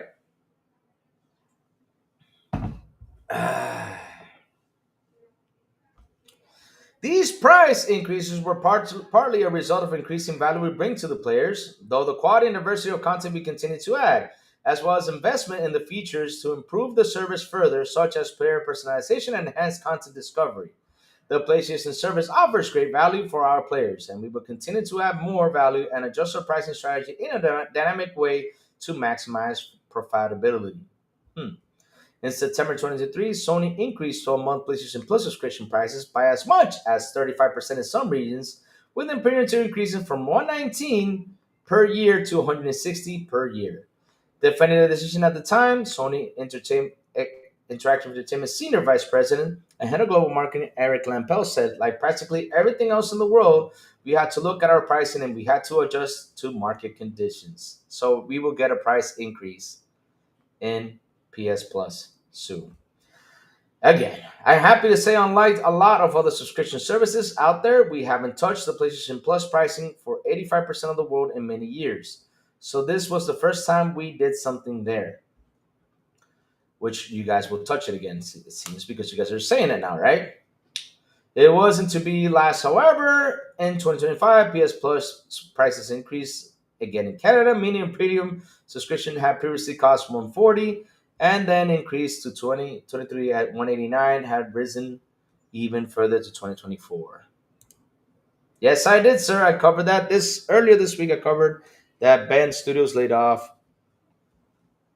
I think it was 30 or 40%. I think it was 40%. I don't remember. I think it was 40%, but yes, I did cover. So guys, just to let you know, it seems like we're gonna get another PSI Plus subscription increase, which sucks. So yeah, that's gonna happen.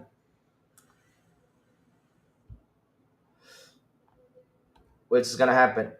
And now, kind of funny though, let's move into the next one because, like I said, we got lots of things to talk about, right? Let's move into the next one. Nobody owns a PS5 Pro, but this guy talking about the performance is really not better than the Series X. Pony said like the PS5 Pro is a massive upgrade. Well, McFig, let's give him this one. It's an upgrade from the regular PS5 though. We got to give him that one though at least. Let's give him that one. Yeah, let's give him that win at least. But for $700 though, I mean, dude.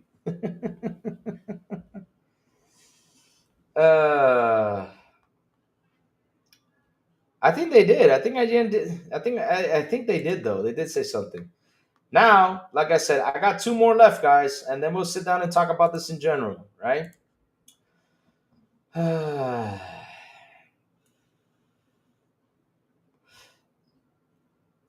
Let's jump into this one. Let's go. Okay, now I'm closing this window down because shit, I got so many windows open. It's insane.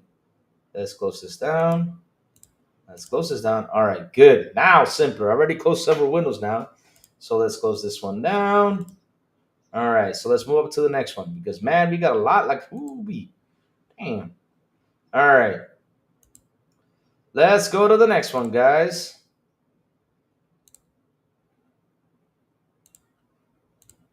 Here we go. PlayStation 6 says Sony says future platforms top of mind, exploring new enhanced ways to play. PlayStation reiterates its comment into consoles, think cloud remains additional option. Cloud? Huh. Oh! Cloud. Ah. All right. We're heading towards cloud. PlayStation has discussed the future console strategy and is coming to explore new enhanced ways for players to engage with games and that the future of the platform is top of the mind. Sony Interactive new president and CEO Hideki Nishino was asked during the business segment meeting about the future PlayStation console hardware and whether it could be superseded by cloud gaming. Nishino emphasized that PlayStation now has multiple generations of experience providing players and cloud-based gameplay and stated that while he views a viable option for players, he believes overall demand remains for the local execution of games.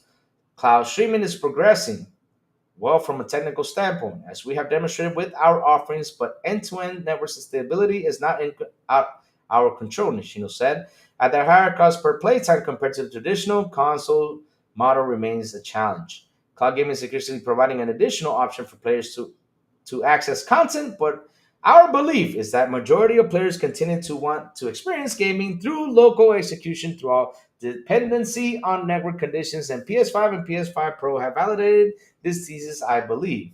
The CEO went on referencing how Sony's console business has evolved into a multi-faceted platform with significant portion of its 124 million active users still playing on PlayStation 4. We now have a large ecosystem of highly engaged players across both PlayStation 5 and PlayStation 4 generations. So naturally, therefore, there's a huge interest in our next generation console strategy, he said. While we cannot give further details in this stage, the future of the platform is on top We come in committed to exploring new and enhanced ways to engage with our content and services.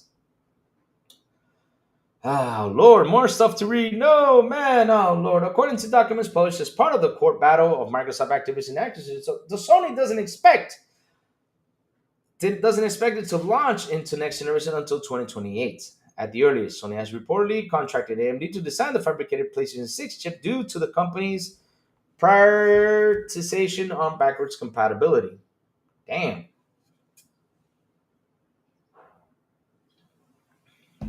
SIA's VAP of and Development, Lynn Azar, was then asked in Friday's Business Time interview if Sony expects to see an impact on profits in the year its next console launches, and has been typical with past console. Azar again emphasized the point that Sony players are now engaged across multi-platforms, including so this is good because now I talk about multi-platform, so that means I don't have to read the last one, right? The last article that's out there, which I was like, oh my god, there's still one more. Um, like I was saying though, which including PS4, PS5, and PC, and noted that the vast majority of its revenue now comes from subscription and microtransactions. You guys listen to this? Majority of its revenue now comes from subscription and microtransactions, which should provide protection during any future platform migration. As Nishino-san mentioned, we're still exploring the future of our platform will look like, so therefore, was cannot provide any formal guidance on operating income in future years. I'd like to re-emphasize that our financial profile as a business has evolved in line with our strategy. So we reduce traditional cyclic. Okay, we got to look for this word. Traditional cyclicality, right? Did I say that right? All right, let's see. Traditional cyclicality. What does this mean? Hold on. Let me Google this. Hold on. All right. Meaning. All right.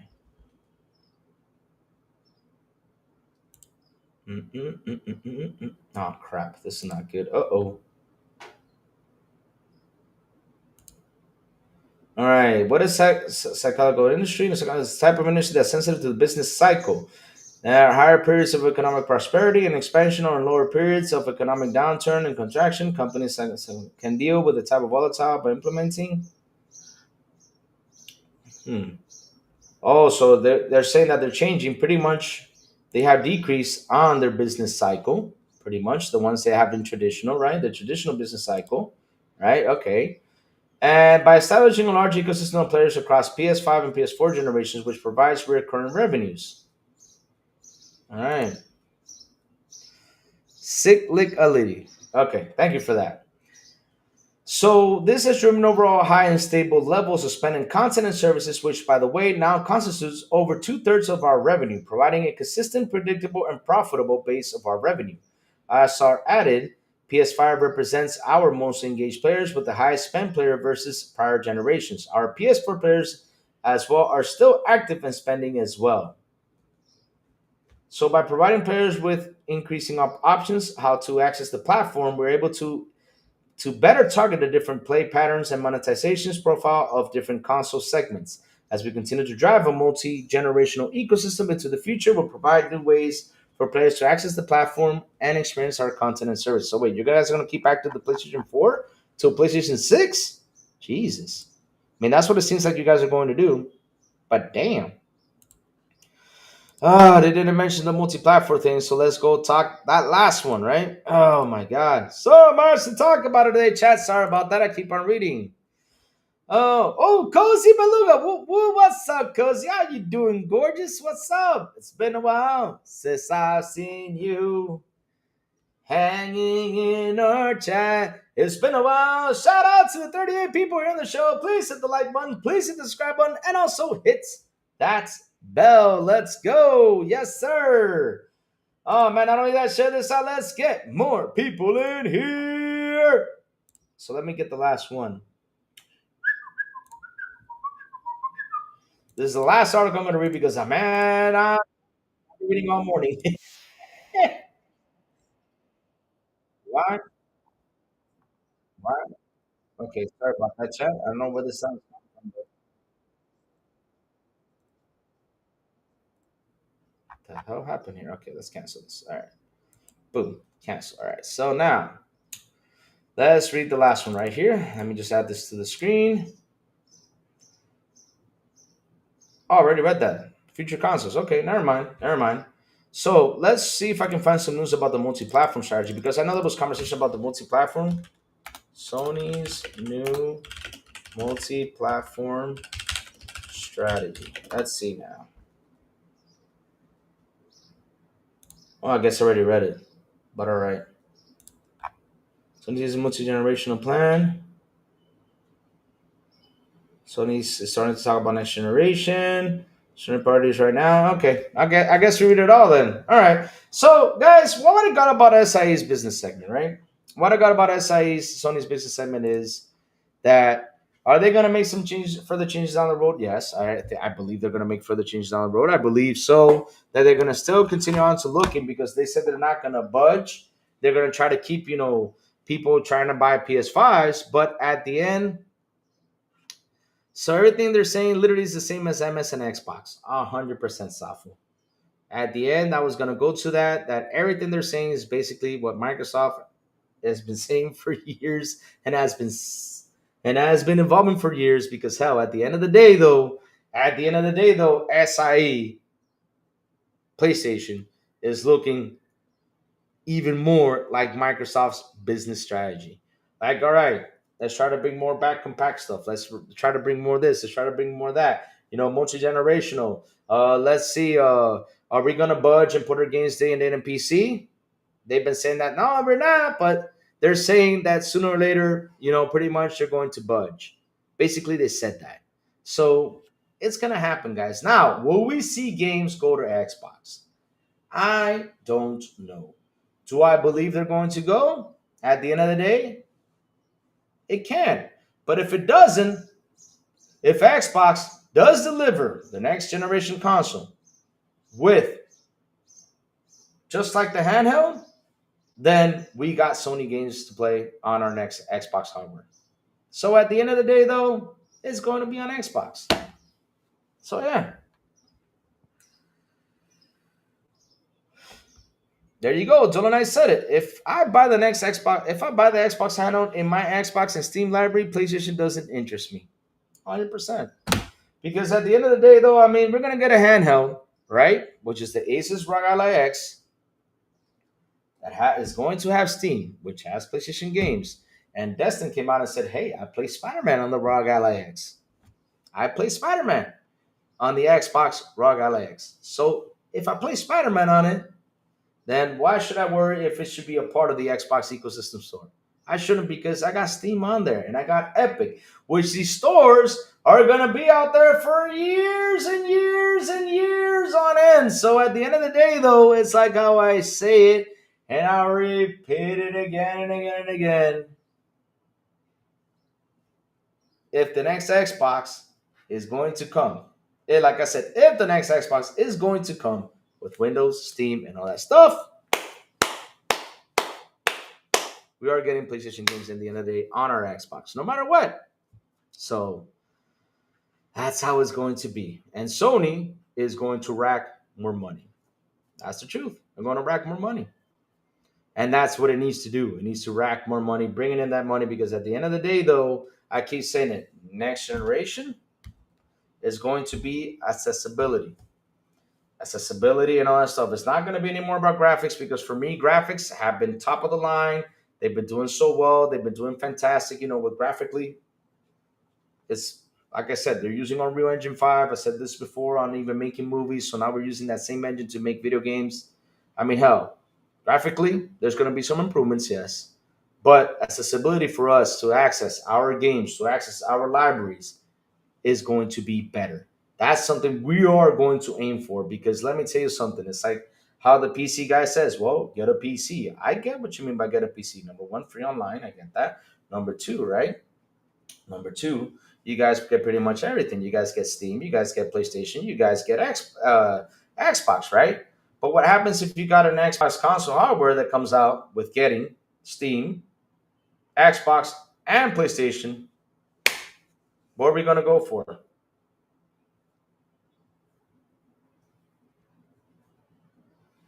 What are we going to go for? That's what I'm saying, though.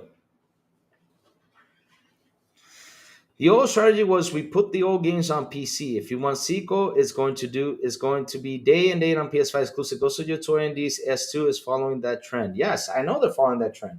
But here's the thing, Otaku Shaku. The problem with that is that I said this plenty of times. You guys get this game released on PS5. You guys are hyping for the PS5. Go get it. You guys hype it to the most. What's wrong with bringing it day and date? I mean, if you bring it day and date, it's perfectly fine. Because at the end of the day, you guys hype this game, and so the PC guys see it, they're going to go ahead and buy it. Now, the thing is, you guys want to keep on trying to push the PS5 console hardware because you guys are trying to sell it. But dude, look at your numbers. They don't lie. And not only that, not only that, a lot of people on PlayStation, same thing with the Xbox, have moved to PC. They have because they get everything on the PC. But if you guys get a box, right? Like I said, and it's an affordable price for you to say, okay, I'm getting everything on this box. Trust me, a lot of the PC guys are going to move over there to save the money from ordering GPUs and all that shit. A lot of them will. I believe they will. I believe they will down the road. I believe they will. I have that feeling. I believe in theory. I believe they will. With the Xbox Handheld, I'm looking forward to playing my Epic's library between Epic giving away free games every month and Prime Gaming, and I will over 400 games, GOG 200 plus, and Steam 130. Imagine that, FarQ. Imagine that. I mean, shit. I got, what is it, 600, 700 games on my Xbox. I don't know how much I have on Steam. I don't know how much I have on PlayStation. Well, PlayStation doesn't count because PlayStation's not doing that thing, but damn it. Imagine you just by having Steam Epic on my Xbox. I mean, hell, I don't have to look for anything else for a very affordable price. And not only that, good graphics, I'm done. GPUs are not that expensive if you're not sniffing NVIDIA's farts. That's true.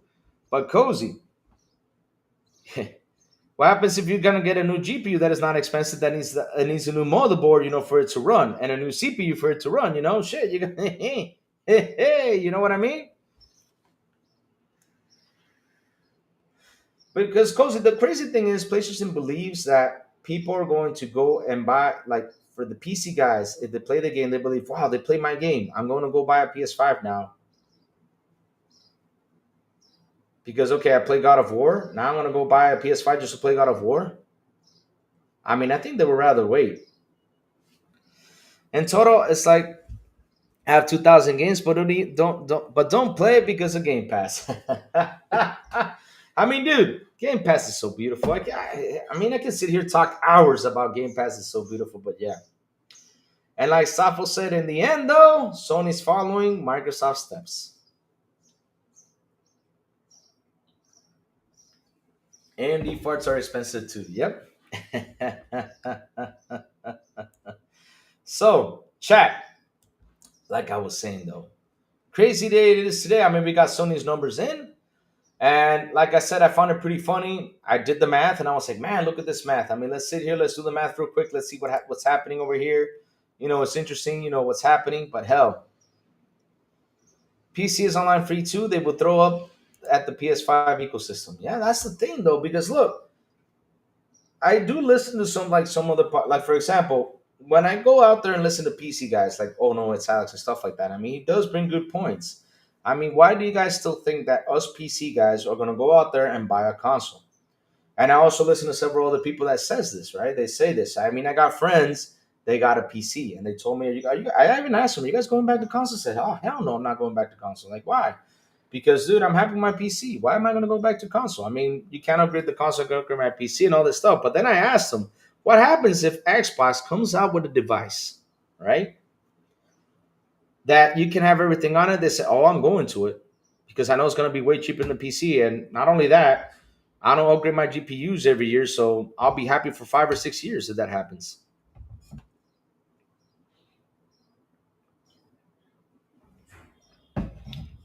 $1440p is the deal of PC. 1080p is the norm. Yeah, I agree with you 100% there, Cozy.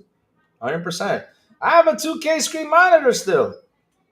I don't know if I'm going to upgrade to 4K, but I'm thinking about it. So Jacob always says, Louis, the PS6 gen comes with the ability to sometime in the gen play PS games on Xbox, even if it takes years between PS and games coming to Xbox. I will and would rather not buy a PS6, only the next gen Xbox. Jacob, but the thing is, here's what's funny though. If the PlayStation is porting their games to Steam, and if you get the next Xbox with Steam in it, why would you buy a PS6? I mean, hell, if this is like I say, and I'll say this again, if the handheld is the future, basically, of what the next Xbox is going to bring, then I don't have to look anywhere else. I don't have to have all this space being taken by two, three, four, five, six consoles. I don't have to have that anymore. All I gotta have is my Xbox, my handheld, and my PC for streaming. And of course, down the road I'll buy a Switch too because I got nephews, kids, and stuff like that. But yeah,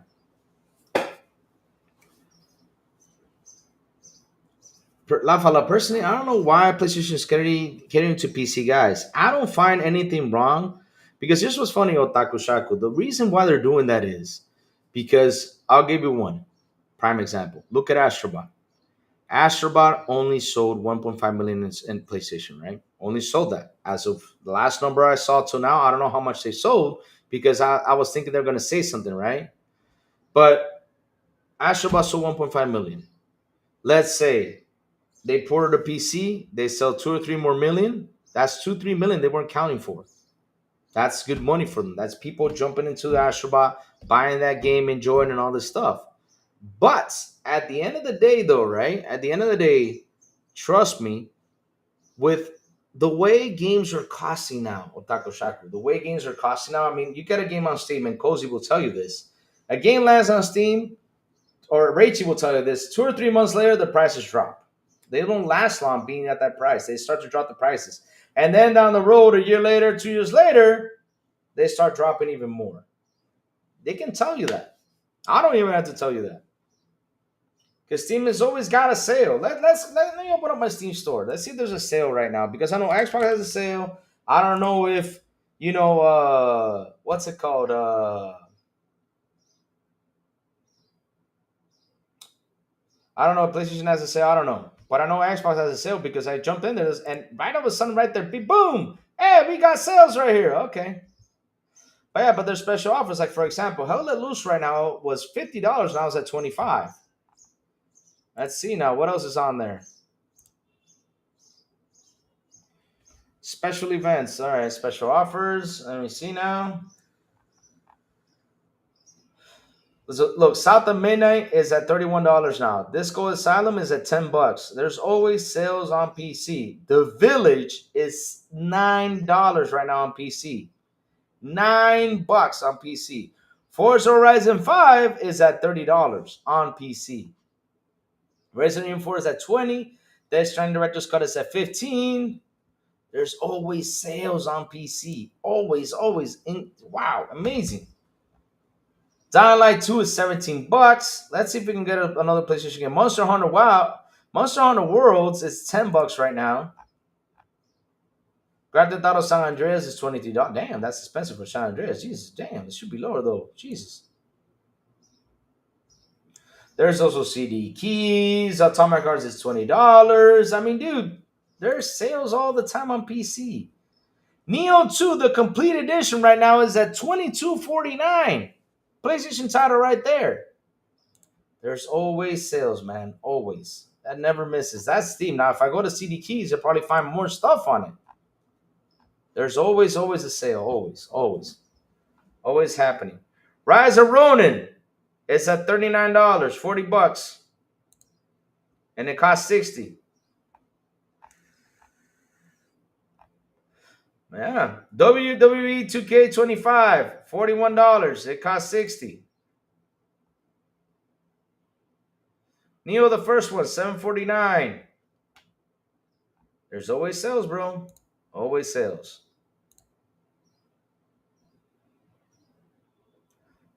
Let me see. Yeah, always drop in price. Let me see.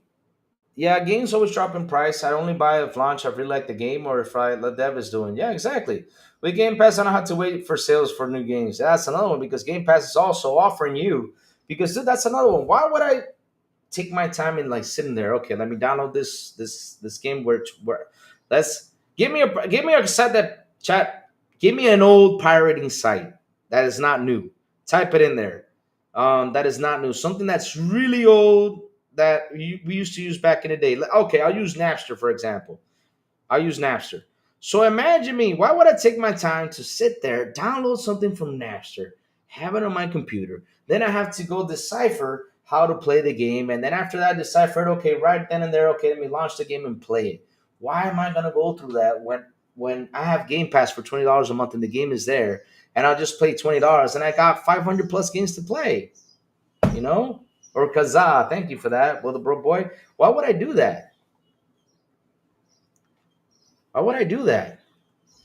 And so the problem is right now, Shaku. This is the problem that's going on right now. And look, and people don't discuss this that much. I try to bring it up a lot as much as I can, right? But lately, people are not buying games. What's up, Mr. Glass? Good morning. You're good, bro. You're good. You're good. You're good. A new handheld I'm looking forward to is doing the But look, it's like what I say though. At the end of the day, though, I mean, I got chat. I got a question for you, chat. Check this out. I got a question for you, chat. If we can get a arcade thing that you pay $15 a month and you got all the arcade games ever made. I mean, every arcade game that you get ever made on there working. Would you pay $10 a month or would you go out there and pirate it? Hashtag yes, hashtag no. Hashtag yes, you were pirate. Hashtag no, you won't pirate.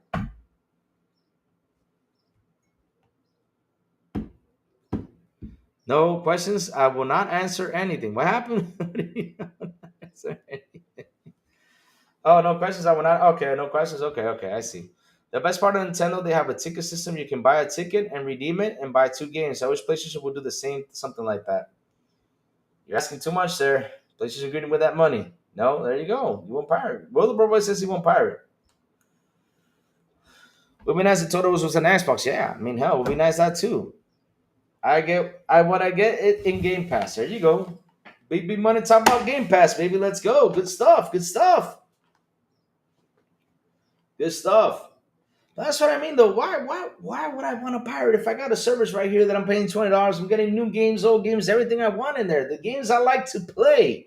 Now, if there's a really old game that doesn't come by, then damn, I will go ahead and buy it and get it for real cheap because old games are real cheap. You know, unless if it's Sony when they remaster everything and charge you double again. You know. Oh, Farq says yes, he will. But Farky, you know what I mean. Are you gonna sit there and download again another emulator for arcades when you got all the arcades made? I mean, and they're charging you $10 just to play those arcade games every month, all of them. Let's say there's 2,000 of them, and what are you gonna do? You're gonna download those 2,000, or just have it on there to play? Because hell, I'd rather pay the $10 and simply play it on there, download it, and just play. That's it. No headaches, man. Xbox Game Pass, the greatest deal in gaming. Yes, sir. It is good. No, but on Internet Archives, you can find practically every ROM ever made. Laugh out loud. There you go.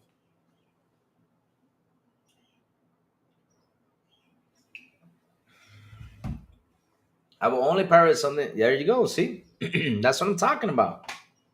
You rather pay for it. Simple and easy. We don't have to go the route like, yeah, you know what? No. We don't have to go that route. Yeah, just get it in Game Pass. It's already so much games for the price. Yep. Ah, P Lump in the building. Oh man, look, the snitch is here, chat. The snitch is here. Let me go hide now. He about to go out there and snitch. Louis, you're too son to say Louis. I see you on PS5. He said, "Oh man, I can never forget that Tuesday, man. This man tried to snitch me out, but he got in trouble right away, man. It was hilarious. He had more trophies than I did."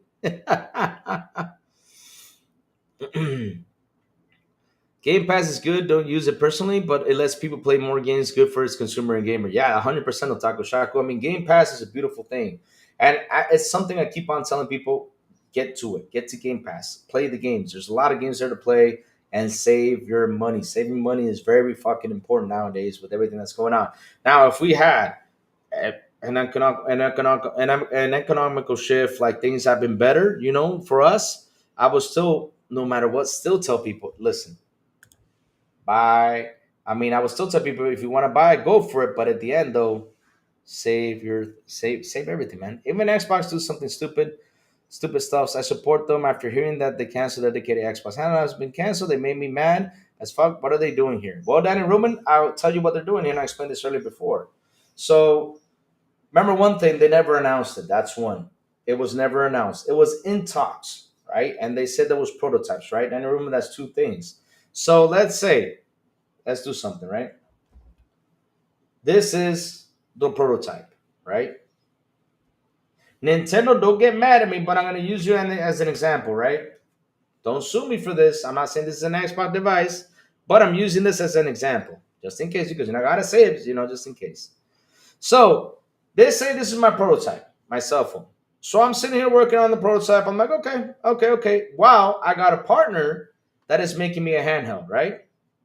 So I'm doing the prototype. I'm looking at this, and then I got Asus coming out with this device. I'm like, let me compare. Let me compare my handheld. Let me compare my prototype. Let me compare it to the Asus handheld. And this is my partner.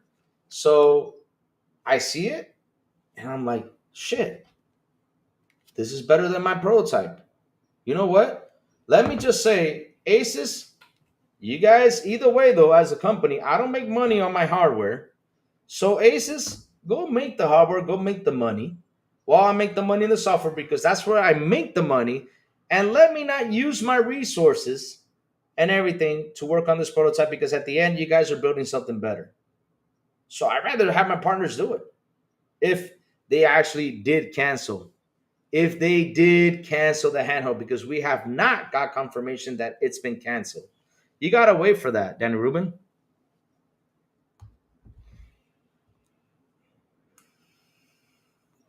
We cannot play Xbox library games on Windows, but we will soon, because this is the thing, though, Danny Rubin. They are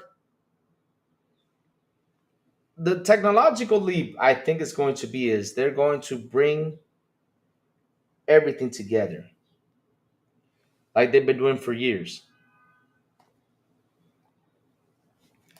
Because remember one thing, there is right now. For example, I'll give you an example right here. Check this out. I bought the other day Death Stranding. Death Stranding is playing anywhere, and I bought it on the Xbox. That's where I first bought it, on the Xbox. Right now, I can go to the Xbox app and say, okay, let me download Death Stranding. I'm opening it up right now, right? All that doesn't work. It takes time. Yeah, it takes time, man.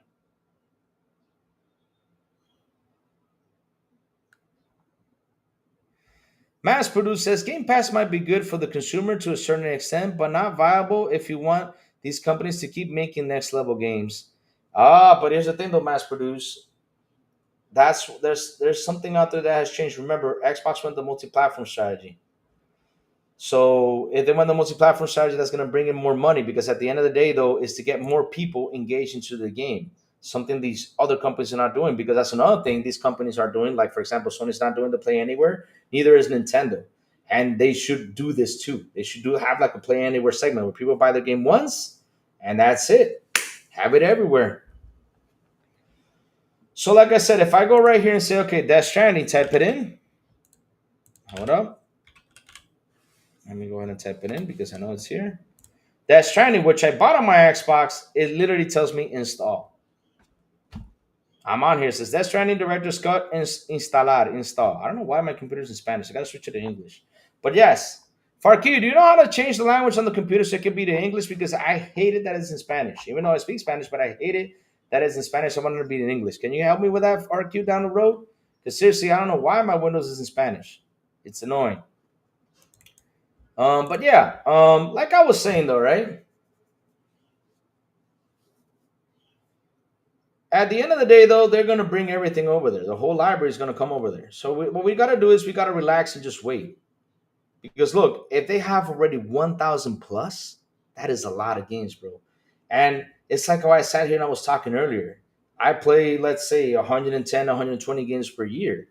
As that's my top thing, 120 games per year. So imagine 1,000 games in there, right? 1,000 games in there, 120 divided by 1,000 is going to take me what, 5 or 6 years to finish them. So by the time it takes me to finish 1,000 games, we're going to have more in the Xbox library.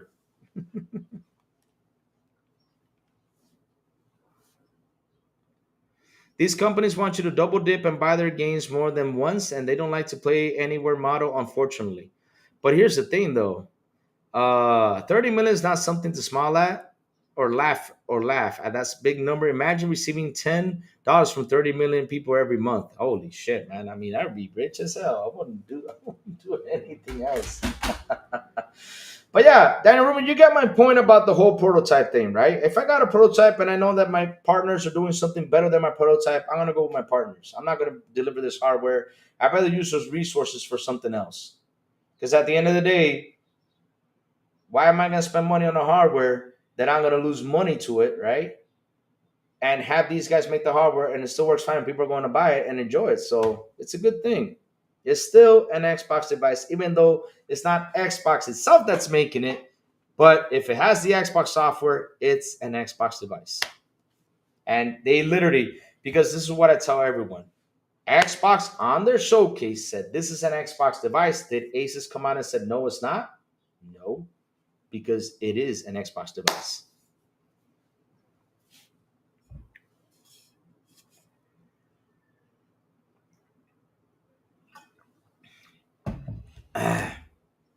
These companies want you to double dip but buy more games. But here's the thing, though, mass produce. What works nowadays? I've talked about this before. What works? Xbox have less and less talking in shows and in dev directs when needed. The devs talk instead of play. Every dev don't need to talk about the game trailer, but they do either way. It's stupid. Oh my god.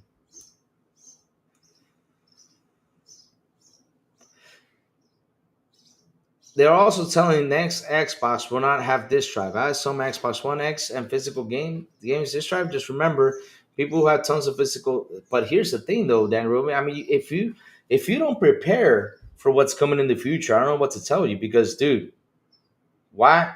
Here's the thing. You guys, you're getting mad at physical, but Daniel, how many VHS do you have in your home? How many DVDs do you have in your home? I'm talking about DVDs, not the players, but the DVDs.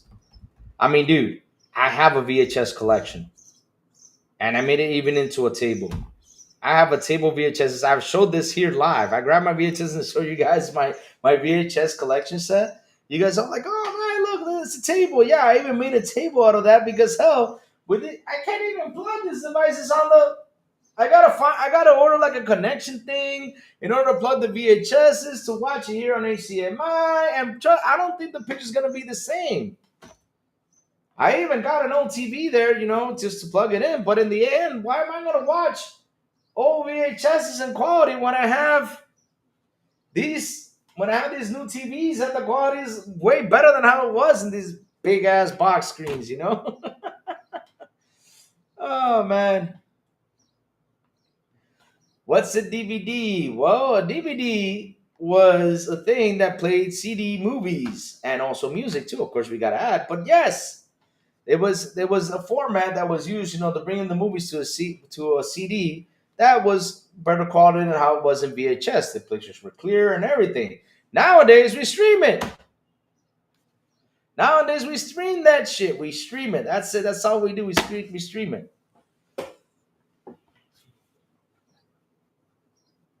Oh yeah, the Xbox Royale console says, "Oh shit, that's gonna be interesting." I recently started collecting 4K UHDs. I love them. The quality is so much better than streaming. Well, I mean, but at the end of the day, though, like I was saying, Anna Ruin, you had to prepare. If you did not prepare for the future, man, I don't know what to tell you because technology changes like that. Remember when we used to have cars with CDs? Go buy a new car now. You're not gonna find one with CDs now. They have just screens. We got a screen because screens have become cheaper to make. But yeah, now we got screens in the car. Now what we're doing is using Spotify, YouTube Music, and all that shit.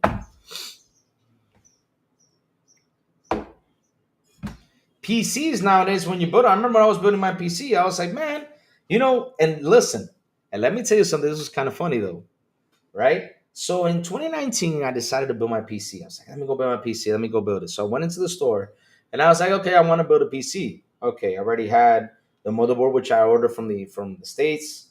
I had so I was looking to buy the GPU and everything. And yeah, I got everything, right? So I tell the guy, listen, I want to put a CD in this thing. He said, why would you want CDs? I was like, yeah, I don't want to buy games. He said, what? No, you don't need a CD player. I was like, why not? I mean, I want to burn my games. He's like, no, why do you want to like download and burn your games on a CD? I was like, it's not, you don't have to do that anymore. I was like, why? He's like, now you can get them for cheap.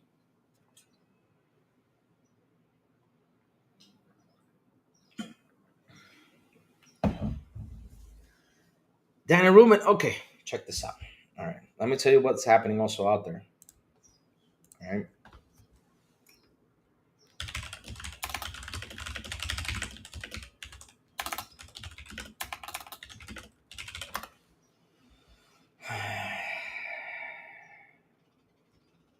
And I'm gonna show you something and be like, oh shit, But this is how it is. I'm gonna show you something real quick. Because I'm gonna point you why these consoles are literally sooner or later going to ditch stuff. So I'm gonna share this screen to show you this. All right. Because it's incredible. Every time I go on here, we gotta talk about the whole physical digital thing. So look, all right.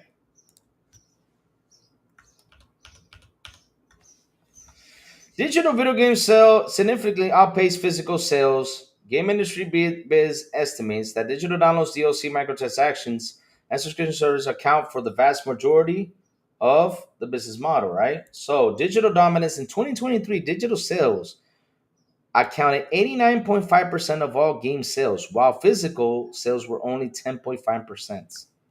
10.5%. So, what I'm showing you with this is, right? That's if a company, doesn't matter which one, they're seeing that physical sales are not selling as much. I mean, look, even Walmart, even what's it called? There was Walmart. There is several places out there that decided to say, hey, we're not doing this. We decided to take the DVDs out the way. They're taking DVDs out the way. They're taking Blu-ray players. LG has decided not to make any more Blu-ray players and everything. So when these companies see this number decreasing, they're going to little by little go away from the physical. They're going to stick to more digital. They're going to go away from it.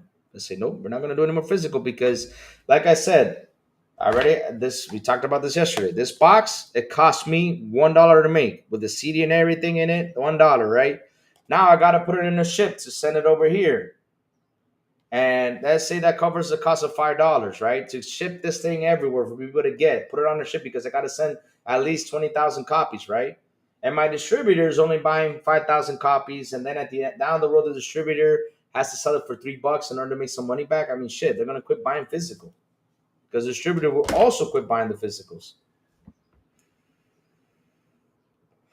Someone mentioned PS4 will have not a disc, will have disc support, but you will have to buy the game separately that will have backward compatible of PS4 and PS5 disc.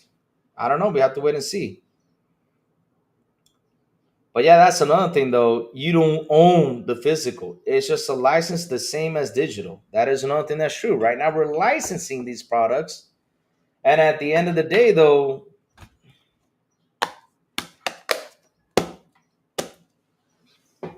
but yeah, we've been talking about this for like the past months and everything. We always drop into the physical and digital. I mean, guys, to be honest, and I say this for the last time, if we don't get adjusted to digital, because it's happening, bro. We cannot change this. It's happening. Movies, it's happening. Like I said before, we used to rent movies. Now we don't. We don't even have to go to a store to rent the movies anymore. We just have it right here for us to watch. Or if not, even the services that have, like for example, when I go to the Xbox or the movie area, they even said, okay, you want to rent it? It's only $5. You got 3 watches, and that's it. We'll take it back. Or if not, you buy it. Even they have the option for you to buy or rent the movies online. You don't have to go to video store no more. That thing is down and out.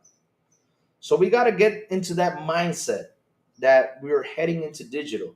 And I'm not saying that physical market is going to die, of course not. But in gaming, it's not a big priority because if people are buying more digital, these companies are going to say, well, let's quit on the CDs because it's money being badly spent right here and people are not buying it. Because at the end of the day, it's like Elementary said, I have gone to Walmart, I have bought this game for $9 when this game used to cost 20 or 30 digital because Walmart had to sell it for real cheap because it's been hanging in the store for 2 years. At least to get some money into it.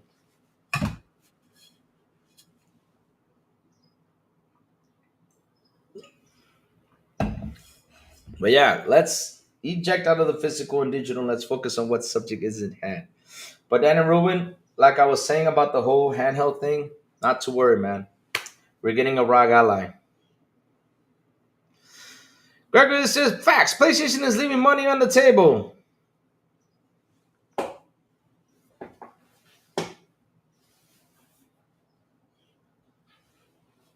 I don't know what table you're talking about because I don't see money anywhere. Hey, Bobby! What's up, Bobby?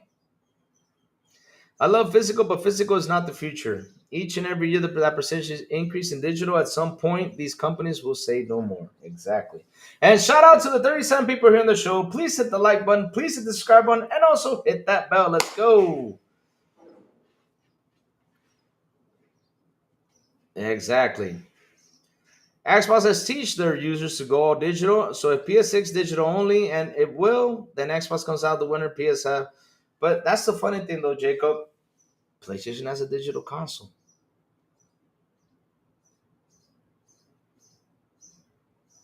The Xbox One is about to be, I don't know. I already said this on Taco Shaco. I think it's going to be between, Oh, nice. Yeah, I'm seriously, I'm almost, because I got to head out. But yeah. But chat, you guys saw the show today. We saw Sony's financials, like I said, right? Interesting that they did not show that number that we saw last year between the 49 million and the 49 between the 49 million of the PS5 and the 49 million of the PS4. They did not repeat that number. Weird, huh? Because why they didn't show it? Because I believe if my math is correct, there are still 49 million active PS4 users that have not gone to PS5. I also some good Sony is making PSP tells we can play PS library games soon. That's a good news, right? I hope so. Louis, the ROG is $8.99 is worth it regardless if it has team. I mean, hell, I gotta tell you something, right? Let me say something. No, look, $900 is a lot of money. I don't want it to be $900. I don't want it to be $900. No, no, no. I don't want it to be that. I want it to be less. I'm being as honest as I can be. I want it to be less. But let's say it, like I said, for me, the price range is going to be the simple one is going to be between 400 and 600, and the other one's going to be between 600 and 900. It's in between that, right? Because for what we've seen out there, how some of these devices, the prices, how much they cost. And at the end of the day, though, I hope it's not $8.99, but for the price it is, shit. RDNA 3.5? Dang. And I don't give a damn if it's a 1080p screen. I don't give a damn. That Switch is a bargain of 450 for 450. Damn. I mean, I'll be honest with you, Japan is 330, so damn. But 450, oh shit. It's gonna be the 350 in 2025. But I don't know. Let's wait and see. We're gonna have to wait and see when they announce the price, though. But those little handhelds are not cheap, bro. They are not cheap, no matter what. I mean, the Steam Deck, what was it, $700, 600, 700 for the Ultimate Edition, something like that. So, guys, handhelds are not cheap. Smaller components. The smaller it is, the more expensive they are. That's how it is. The smaller it is, the more expensive they are. But yeah, but like I said, though, once that releases, I'm hoping, and seriously, I'm actually considering selling that PS5. I think that PS5 is gonna say goodbye when when I'm ready to buy the handheld. That PS5 is going to say goodbye because I don't need it no more.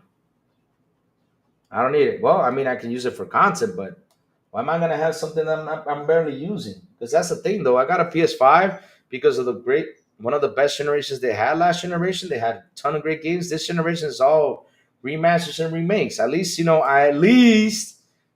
getting Neo and we're getting Death Stranding and we're getting what's it called the other one Wolverine down the road or Ghost of Your Toy. But that's it. But damn. Like the SS said, when the PS3 was about to launch, Louis, PS3 was great that you need to get a second job to afford it.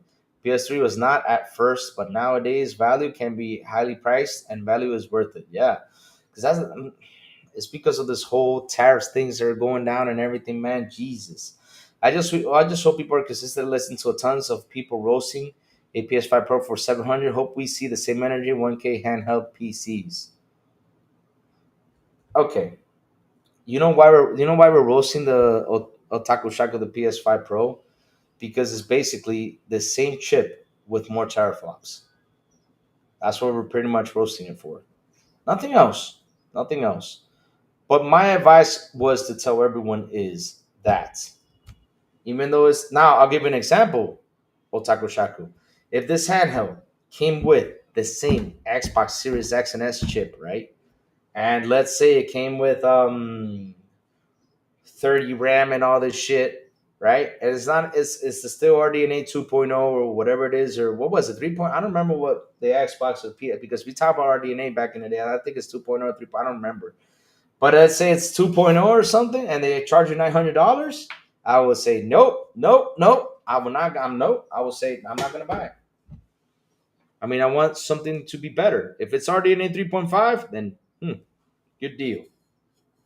But that's why we go out there and make fun of the PS5 Pro. Nothing else. I'm not saying it's a bad console because I do hope that it's delivering though. But Jesus, no. Especially in this time of day, man.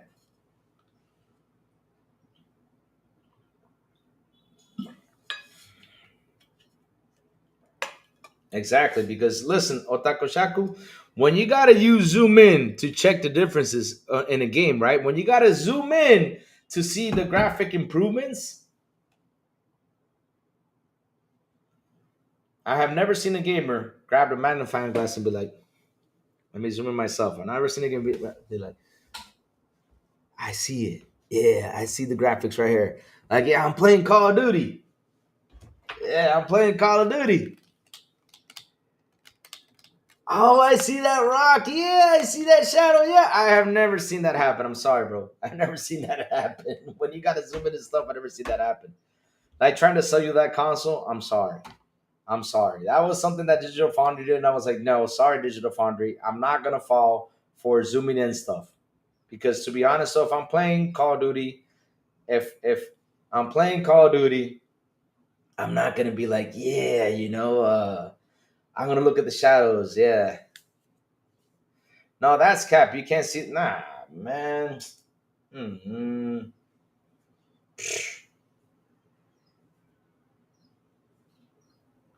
Breaking Xbox to buy Epic and unblock the future Unreal Engine 6 from PS1 first party. Chicken up, you're just trolling. I know you are, bro.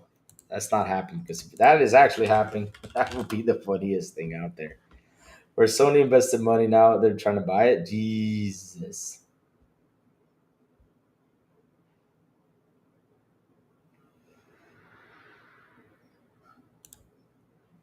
That would be insane if that actually happened.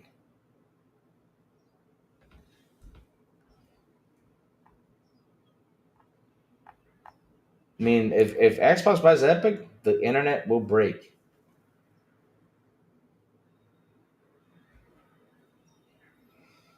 What's crazy is that people are trying to see the difference between the PS5 Pro and the base PS5 and still imagine the difference was 30 FPS to 60 FPS same fidelity. The PS5 Pro is all right, but it's true. You do have to look for improvements. In fairness, it loads games faster than the base PS5. You see, Safo has a PS5, and Safo, I think she didn't you even Sell your PS5 to the PC? I don't know, Safo. Did you sell the PS5 Pro or do you still have it? I think the Xbox One will be a hit for PC gamers. They don't mind spending $5,000 for a rig. They can get their PC games with them. Yeah, I think that would be a hit. That would be a good hit right there. So please, for the love of say, Fuzzy Belvedere says, please update our console library to filter to show play anywhere games we already may own. Adds the filter. So on the okay, I see what he means though. Good stuff. Um, oh, you still have it? Okay, good stuff. Good stuff. I thought you sold it. You still have it? Okay, but yeah, it's all right, but it's not $700 worth. I mean, hell, it's expensive, man. It's expensive. If it was in the $600 range, I would say yeah, it's in a good range. But 700 though, eh.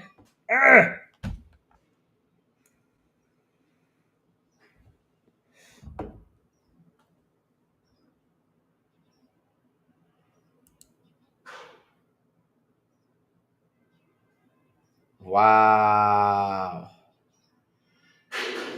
Sony admits marathon feedback has been varied, but insisted will avoid repeating Concord. Wow. Oh my God. No. Fucking A. Wow. Send that to me, Jacob. I hope you're not trolling though.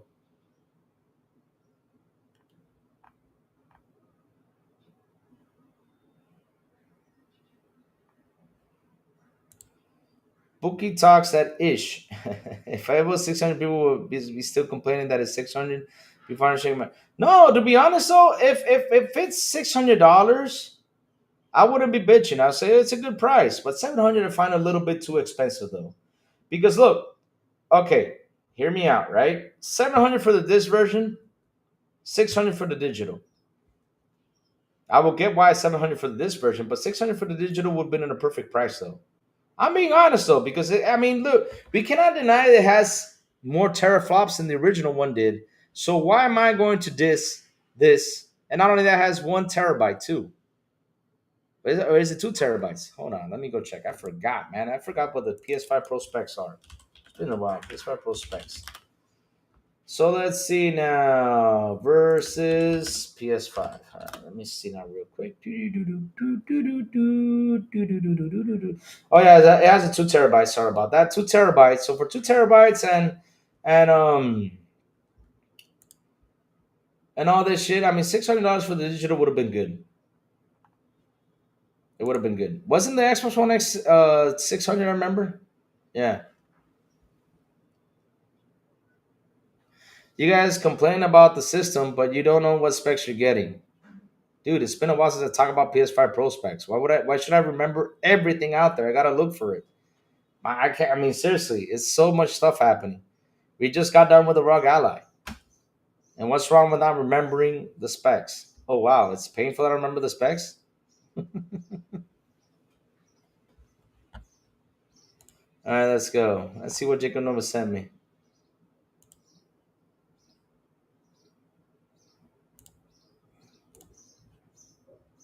Oh wow, Jesus. Playing like a 30 teraflop machine for 22 teraflops. Huh? Okay. I don't understand why you gotta come in here all mad about something, but holy shit, this is not good stuff right here. Fuck. I don't like when I see stuff like this. All right, here we go. Got it in. So this is the last news I'm gonna read because man, I gotta start heading out soon. So like I was saying though, right?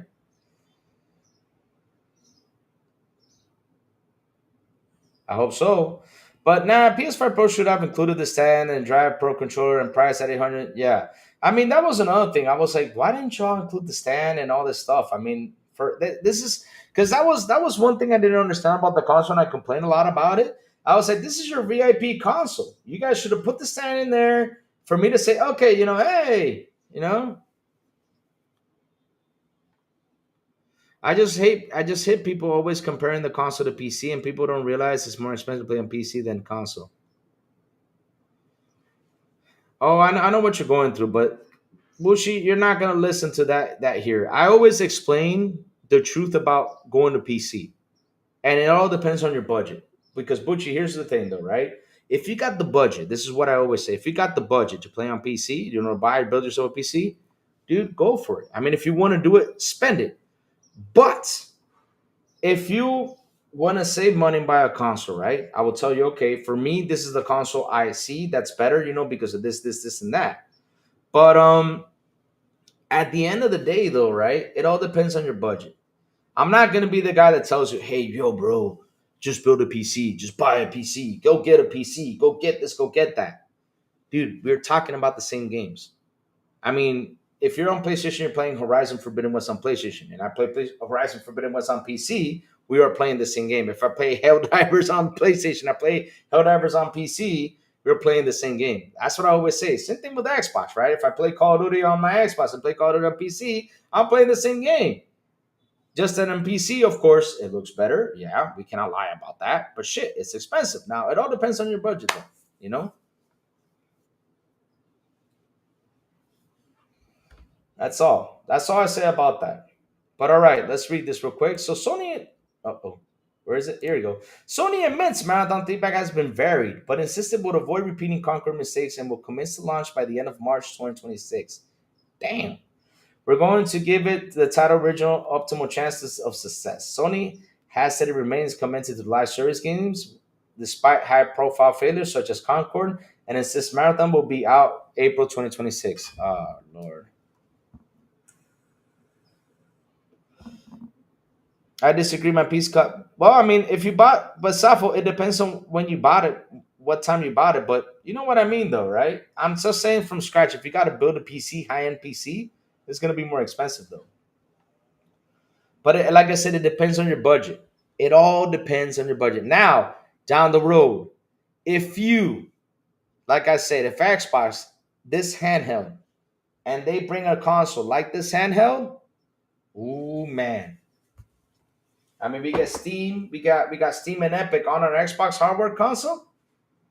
We ain't looking elsewhere. I mean, oof, it's gonna look nice. So, Sony's live service for Shooter Concord is one of the biggest flops in PlayStation history. Amid distressingly low player numbers because you didn't put it free to play, Sony pulled Concord offline just 2 weeks after launch, with one estimate suggesting it just sold 25,000 copies. You have Overwatch out there that was kicking his butt. So if you charge $40, people say we got Overwatch, it's pretty much the same game. So it has been proved to costly failures for Sony, with hundreds of millions of dollars wasted amid closure of the developer Firewalk Studios. What has Sony learned from the Conquer disaster, and how does this relate to Marathon, Bungie's in development extraction live service shooter? Herman Hull, CEO of Sony Interactive Entertainment Studio Business Group, was asked that question during an investor-focused interview. Responding, Hull admitted that the feedback to Marathon's recent alpha test has been varied, but insisted that the game will be releasing during Sony's current fiscal year ending March 31st, 2026, and promised that the mistakes it made with Conquer would not be repeated. Hmm. More to read. Oh, Lord. Why do I have to read all this stuff? But all right, let's read.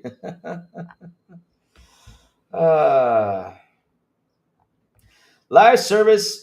We really see that as a great opportunity for us, Hall said, but with that opportunity are some unique challenges associated. We talk about some early access, as with Helldivers 2, and we've also faced some challenges as with release of Concord. I think some really good work actually went into that title and really big effort, but ultimately the title entered into hyper competitive segment of the market. I think it was insufficiently differentiated to be able to resonate with players. And so we reviewed our process, and in light of this deploy, understand how and why this title failed to meet expectations, and to ensure we're not going to make the same mistake again. Jesus. I'm good, I'm good, I'm good. I'm good, no worries. And so we have reviewed our process in light to deeply understand how and that title failed to meet expectations, and to ensure we're not going to make the same mistakes again. Hmm.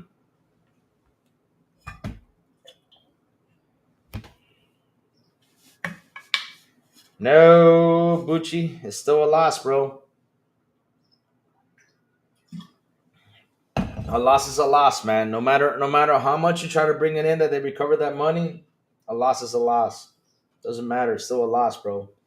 They lost a lot of money and time with that. A lot of money because remember, I think it was they supposedly the game was costing like 400 million plus the buyout. So shit, they lost a lot of money there, man. It's a loss is a loss no matter what. Even though you can say they recovered, it's still a loss. That's money badly spent there. Crazy stuff right there. But as an earlier we even noticed, a more rigorous process validating for revalidating our creative, our commercial, our development assumptions with hypotheses, right? And we now do that on a much more ongoing basis. That's the plan that will ensue. We are investing in the right opportunities at the right time, all while maintaining much more predictable timelines. For Marathon, it's our goal to release a very bold, very innovative, and deeply engaging title. It's going to be the first new Bungie title in over a decade. So we're really excited for the release. We're monitoring. We're going through the test cycles. We're monitoring the close alpha cycle the team has just gone through. We're talking all the lessons learned. We're using the capabilities. We build analytics and user testing to understand how audiences engage with the title. Some of the feedback, frankly, has been varied, but it's been super useful. That's why we do this testing, the constant testing, the constant revalidation of assumptions, and just that we just talked about. To me, it's just so valuable to iterate and to constantly improve the title. So when launch comes, we're going to give the title the optimal chance of success. But here's the thing, though, you got to sit down and analyze. Though you have, because it's kind of funny though, you had this game, Marathon, being tested. Wow, the testing of what's that game that was tested during that time too? Fuck, man, you see, my brain is killing me today. Um, chat, what's the game called? What's the game called that is made by the guys who were working on the battlefield? They used to work in Battlefield. Oh my god, it's an extraction shooter. What's the game of that? Arc Raiders. Thank you for that. So that game was being tested by Arc during the time Arc Raiders came out, and Arc Raiders got even more positive than that game. So you got a lot to work in. And Arc Raiders is free. You guys are charging. Oh Lord. The cycle of tests of it of iterate testing again, such key component of the live success, service success, both leading up to launch, but also throughout the life of the game. And we're committed to continue the leverage of our learnings to maximize engagement and player satisfaction throughout the life cycle of the title.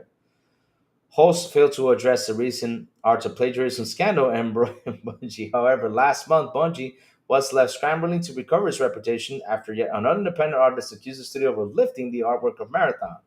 The acquisition prompted an immediate investigation and an acknowledgement from the studio. A former Bungie artist handed used Fern's Hook work without compensation or credit. Soon after, Marathon game director Joe Ziegler and art director Joe Cross apologized on a painfully uncomfortable live stream that featured no Marathon art or footage at all, as the team was still scrubbing all of our assets, make sure that we are being respectful of the situation. Jesus, that was another thing too.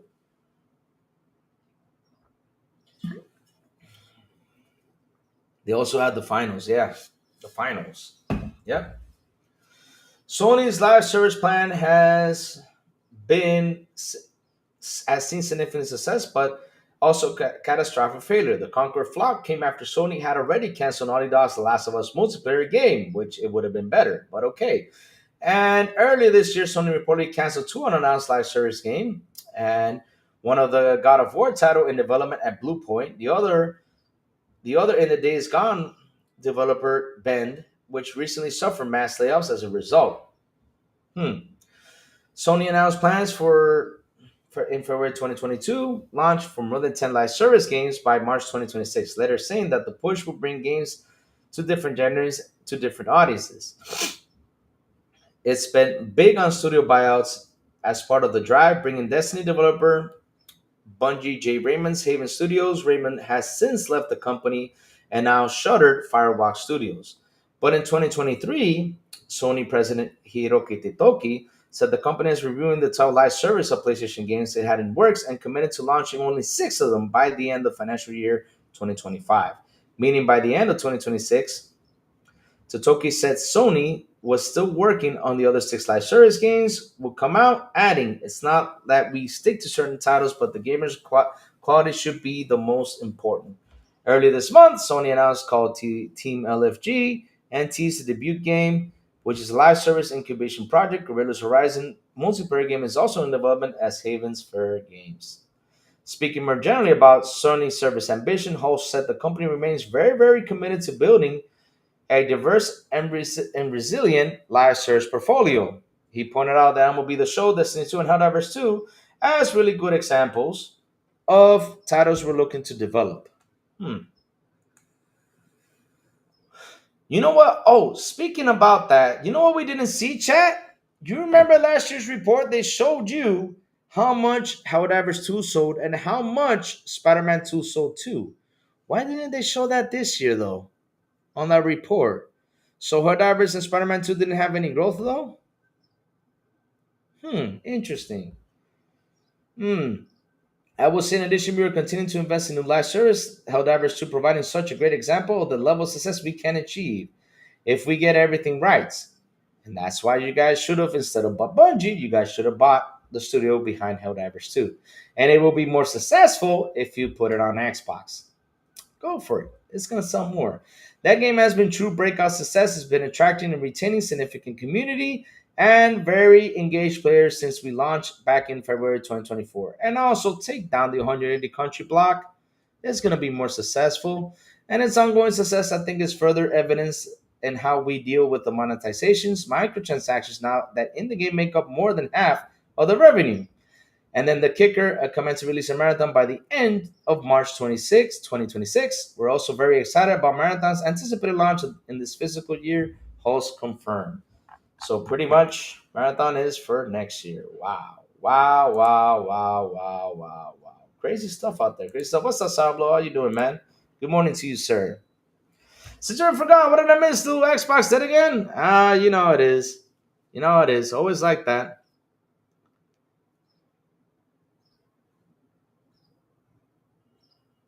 You really think? Okay, explain how. Okay, how? Why do you think buying Bungie was a good idea when Bungie, they were bought to help them with these service games? They have not met. You know, Bungie has not. Oh my god. Oh my god. I think that was Sony's worst buy. They should have bought the Helldivers 2 studios because they're making something even better than what Marathon is. And Helldivers 2 is kicking ass out there. But yeah.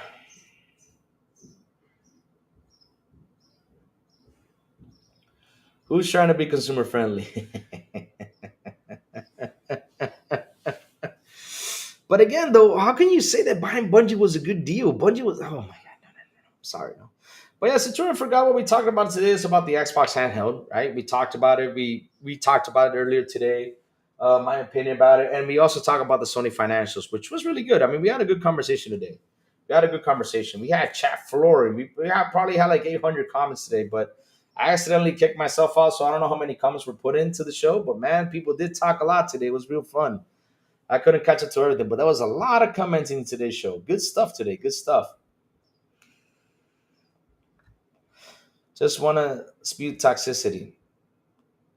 Tarnish, I'm aware, but why talk about it? They bring up the community forum to engage. What are you guys talking about? Let's see now. I know, I don't. I saw folks talking about PC gaming and expanding on it. I don't see how that is a problem.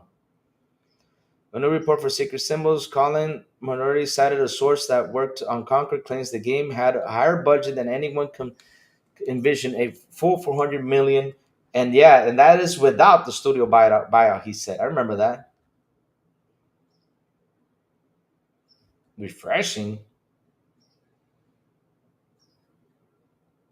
I mean, dude, I'm one of the guys that say it. I have to try it out first. I mean, I gotta try Marathon. When I try out Marathon, I'm gonna give it my 2 cents. But for now, I mean, I have to read what people are saying out there, right? But one thing is, I keep on saying, right?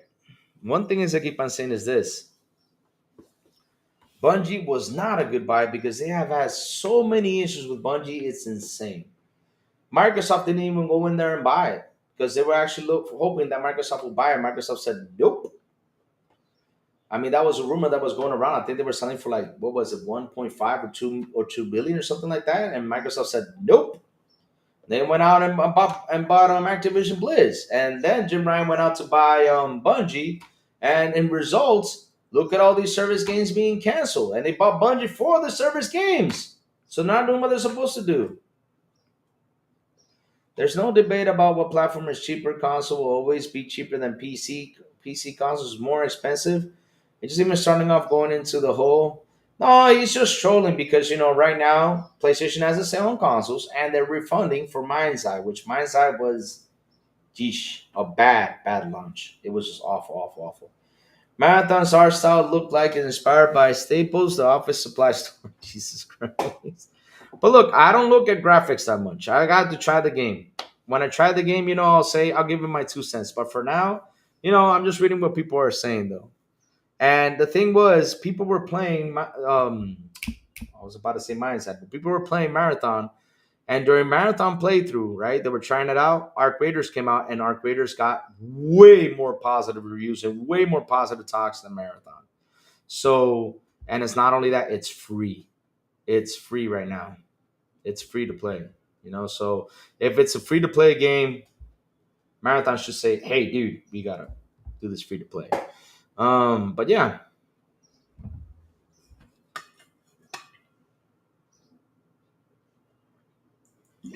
hmm So chat, listen up. The crazy ones gotta go.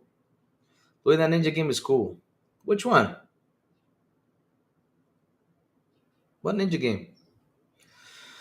The crazy ones gotta go. I gotta head out to the office. Today is Friday. I'm gonna go to the office, man. Do a couple things, and then tomorrow is weekend off, guys. Tomorrow, tune in because we're gonna play the Barbie game.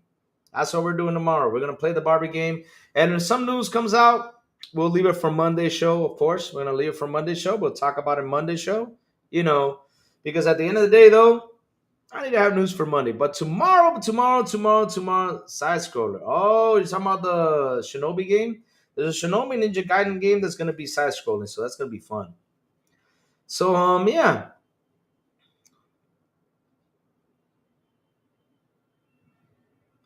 Trying to find where it said, but seeing people report the insider or leaker ecstasy is saying the Braga Xbox will be 400 base and 800. Well, we're gonna have to wait and see because again, that's a leak. And remember, with leaks and all this stuff, I always tell you guys, chat, wait till the company confirms. Now, if he gets it right, cool. I can say I got it right too because I said it's going to be between the range of 300 and 600 or 400 and 600. And the other one's going to be in the range of 600 and 900. So if he gets it right, cool. I can say I got it right too. And I'll be like, yes, I got it right because it said that between the ranges. Nah, not going to be that guy.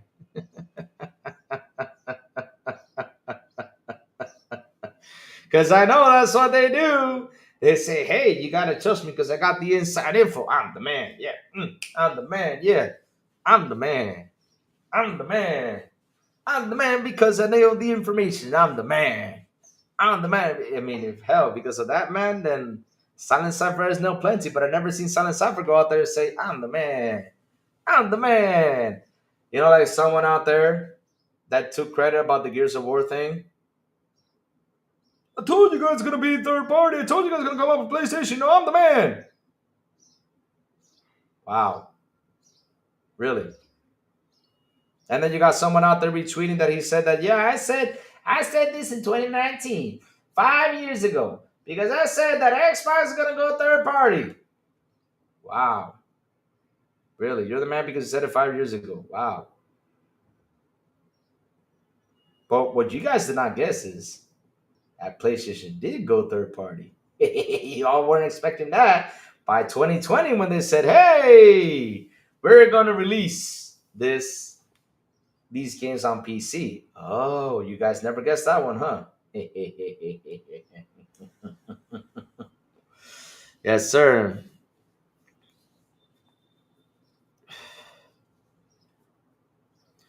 Because Ecstasy said for 5 straight gaming shows that Horizon.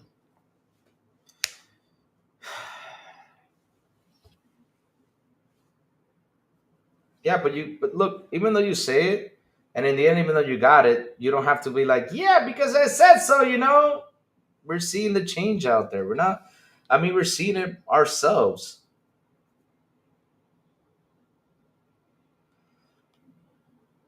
We're seeing it ourselves. That's how it is. Sony feedback has been varied, but insisted will avoid repeating Concord mistakes, and that kind of scares me though, because I can't, man.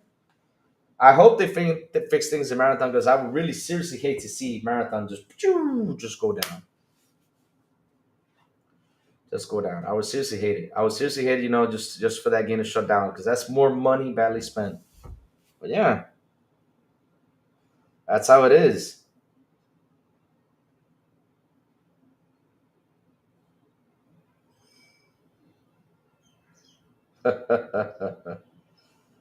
Oh, cool stuff.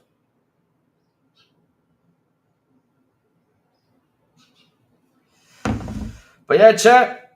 Bobby, we gotta get out, right, Bobby? Yeah, I know you're coming by to say we gotta go, Lou. Chat, listen up. The crazy ones gotta go. Stop it with the whole room to bed already. Pieces more money in the beginning and in the long run. Ah, I don't know why you guys are arguing about PC or anything, but dude, at the end of the day, Bucci, don't take it personally. People say PC's better. Well, they ain't lying. PC's better, yeah, but it's expensive, yeah. But remember, it's all about the budget. Don't take it personally what people say, man. Just take it as a grain of salt and be like, okay, let me continue on with my life. Because at the end of the day, though, why am I going to go and have a debate? What's cheaper, what's not? Because look, even Safo just came out and told you I bought my PC for cheaper than the PS5 Pro. So there's options for you can find a good PC out there. But at the end of the day, though, right? When we sit here and talk about building a high end PC, of course, it's way more expensive.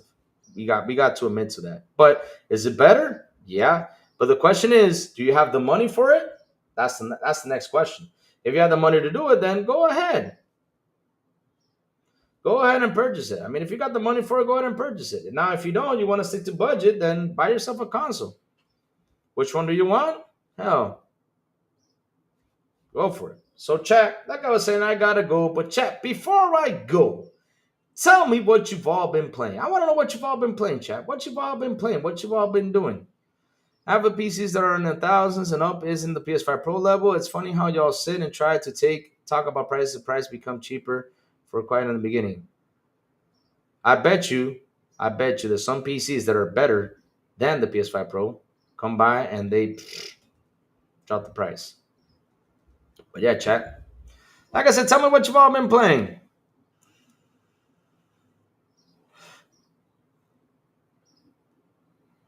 Bucci talks like that. Yeah, I mean, Bucci, just chill out, Bucci. We're not. I'm not here talking about. I'm not here selling you PCs, Bucci.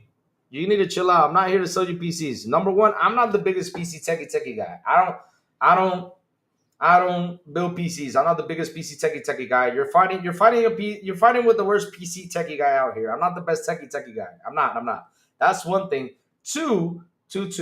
I just said the PS5 Pro is expensive for what it is. I mean, hell, I would seriously if it was $600, it would have been good. Now for me to understand the 700 price, at least add the stand, at least add this. That's it. But they didn't add it. That's all I said. You can't get mad because if I find something. Oh, you sent him out of here? Oh no. Oh well. I think it was pretty cool what he was saying though. I mean, I was getting his point though. Yeah.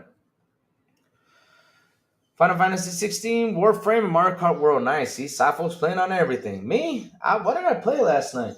No, I didn't play last night. The night before I was playing Splitgate 2. I'm having fun with Splitgate. It's really good multiplayer. Go ahead and try it. It's a fun game. Splitgate's real fun. Download it and try it out, guys. Don't be afraid to try it out. Don't be afraid to try it out. It's pretty good stuff. Pretty good stuff. Download Splitgate. It's pretty good stuff. I'm actually enjoying it. You know? The thing is, he probably goes on other YouTubers and those YouTubers that try to force you to buy PCs and stuff like that, kind of got to him. But here, that's not gonna happen because I don't force things on people. I don't. Even though I'm an Xbox guy, I don't like to force things on people because it all depends on what you want to buy, right? We need to relax with that. We can't let those things come into mind. Gotta put it to a side. That's what we gotta do. Can't let those things happen to us. But yeah, I was playing Splitgate, having fun. Splitgate 2, pretty good game. Really recommend it. So go ahead and try it out, guys. It's free. You don't have to pay for it. So download it, play it, try it out, and then come by and talk to me about it. I know he came out and said what he said, but at the end of the day, though, I had to try out that game, see what he's talking about. And yeah, it's fun. It's a fun game. It's a fun game. Having fun. Having fun.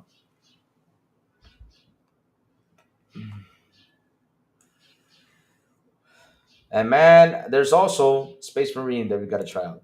Yes, sir. Yes, sir. So, chat, thank you all for hanging out with me today. Thank you all for the super chats. Thank you all for your memberships. You guys rock. You guys are awesome. I love you guys to death. I seriously do, man. It was great stuff. I mean, we had up to 53 people here today on the show. It was great stuff. A couple ponies jumped in trying to pick a fight with Lou, but at the end, why haven't I been invited to play Splitgate? Sourblow, I don't even know if you're playing games these days because you all have been hiding from me. Tell the chat. Chat, these guys have all been hiding from me for the past month and a half because we haven't done an XBI thing.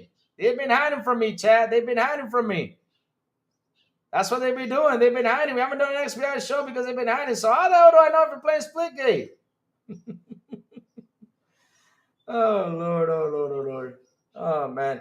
Farkane, member for 12 months, man. Thank you so much, Farkane. Economy class, that is awesome, man. Thank you so much, man. That is fantastic. That is fantastic. So, chat, hits the like button. And remember, I'll be here tomorrow to play Barbie. We're going to be playing some Barbie. I'm going to find my Ken, baby. I already got it installed, all set to go. Let's play Barbie. So, chat, hits the like button, hits the subscribe button, and also hit that bell so it can tell you when. Oh, look at a trader.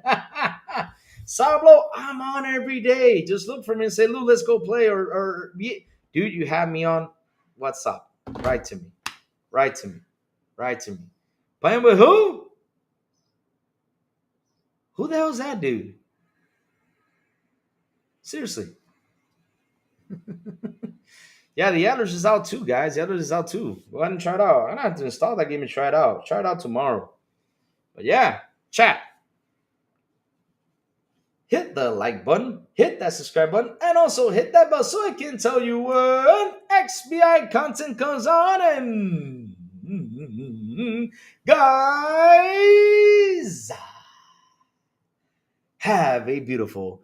Hey, does he play games though? Have a beautiful, because I never seen him play a game, but a beautiful and an awesome Friday. And as always, I will see you guys on the Xbox International Podcast at 7 p.m. ET with Sourblow, the Big Plume, and Silent Cypher. Let's see if this Wednesday we actually do a damn show. Also, on Fridays, which is today, they invite me if they don't, XBI en Español. If you guys speak Spanish, go over there, subscribe, and they'll be on at 7 p.m. ET, which is Elvis, Eliencita, and Mental Berserker. And last but not least, good morning with Crazy Lou Gaming. When I send the signal out over there on Discord, Blue Sky, Twitter, and on YouTube, and that Sky, you gotta hit that bell so you can know when the crazy one comes on to talk about what's happening in the gaming news world. And Sour, why do I ask if Colin plays games? Because, hey, I've never seen him play a game. At least y'all see me because tomorrow I'm playing Barbie. Yes, sir. We are playing Barbie tomorrow. We're going to have some fun. I'm going to look for my Ken. Yes, sir. Guys, I will see y'all tomorrow morning on Good Morning with Crazy Lou Gaming. Bye, y'all. Have an awesome one.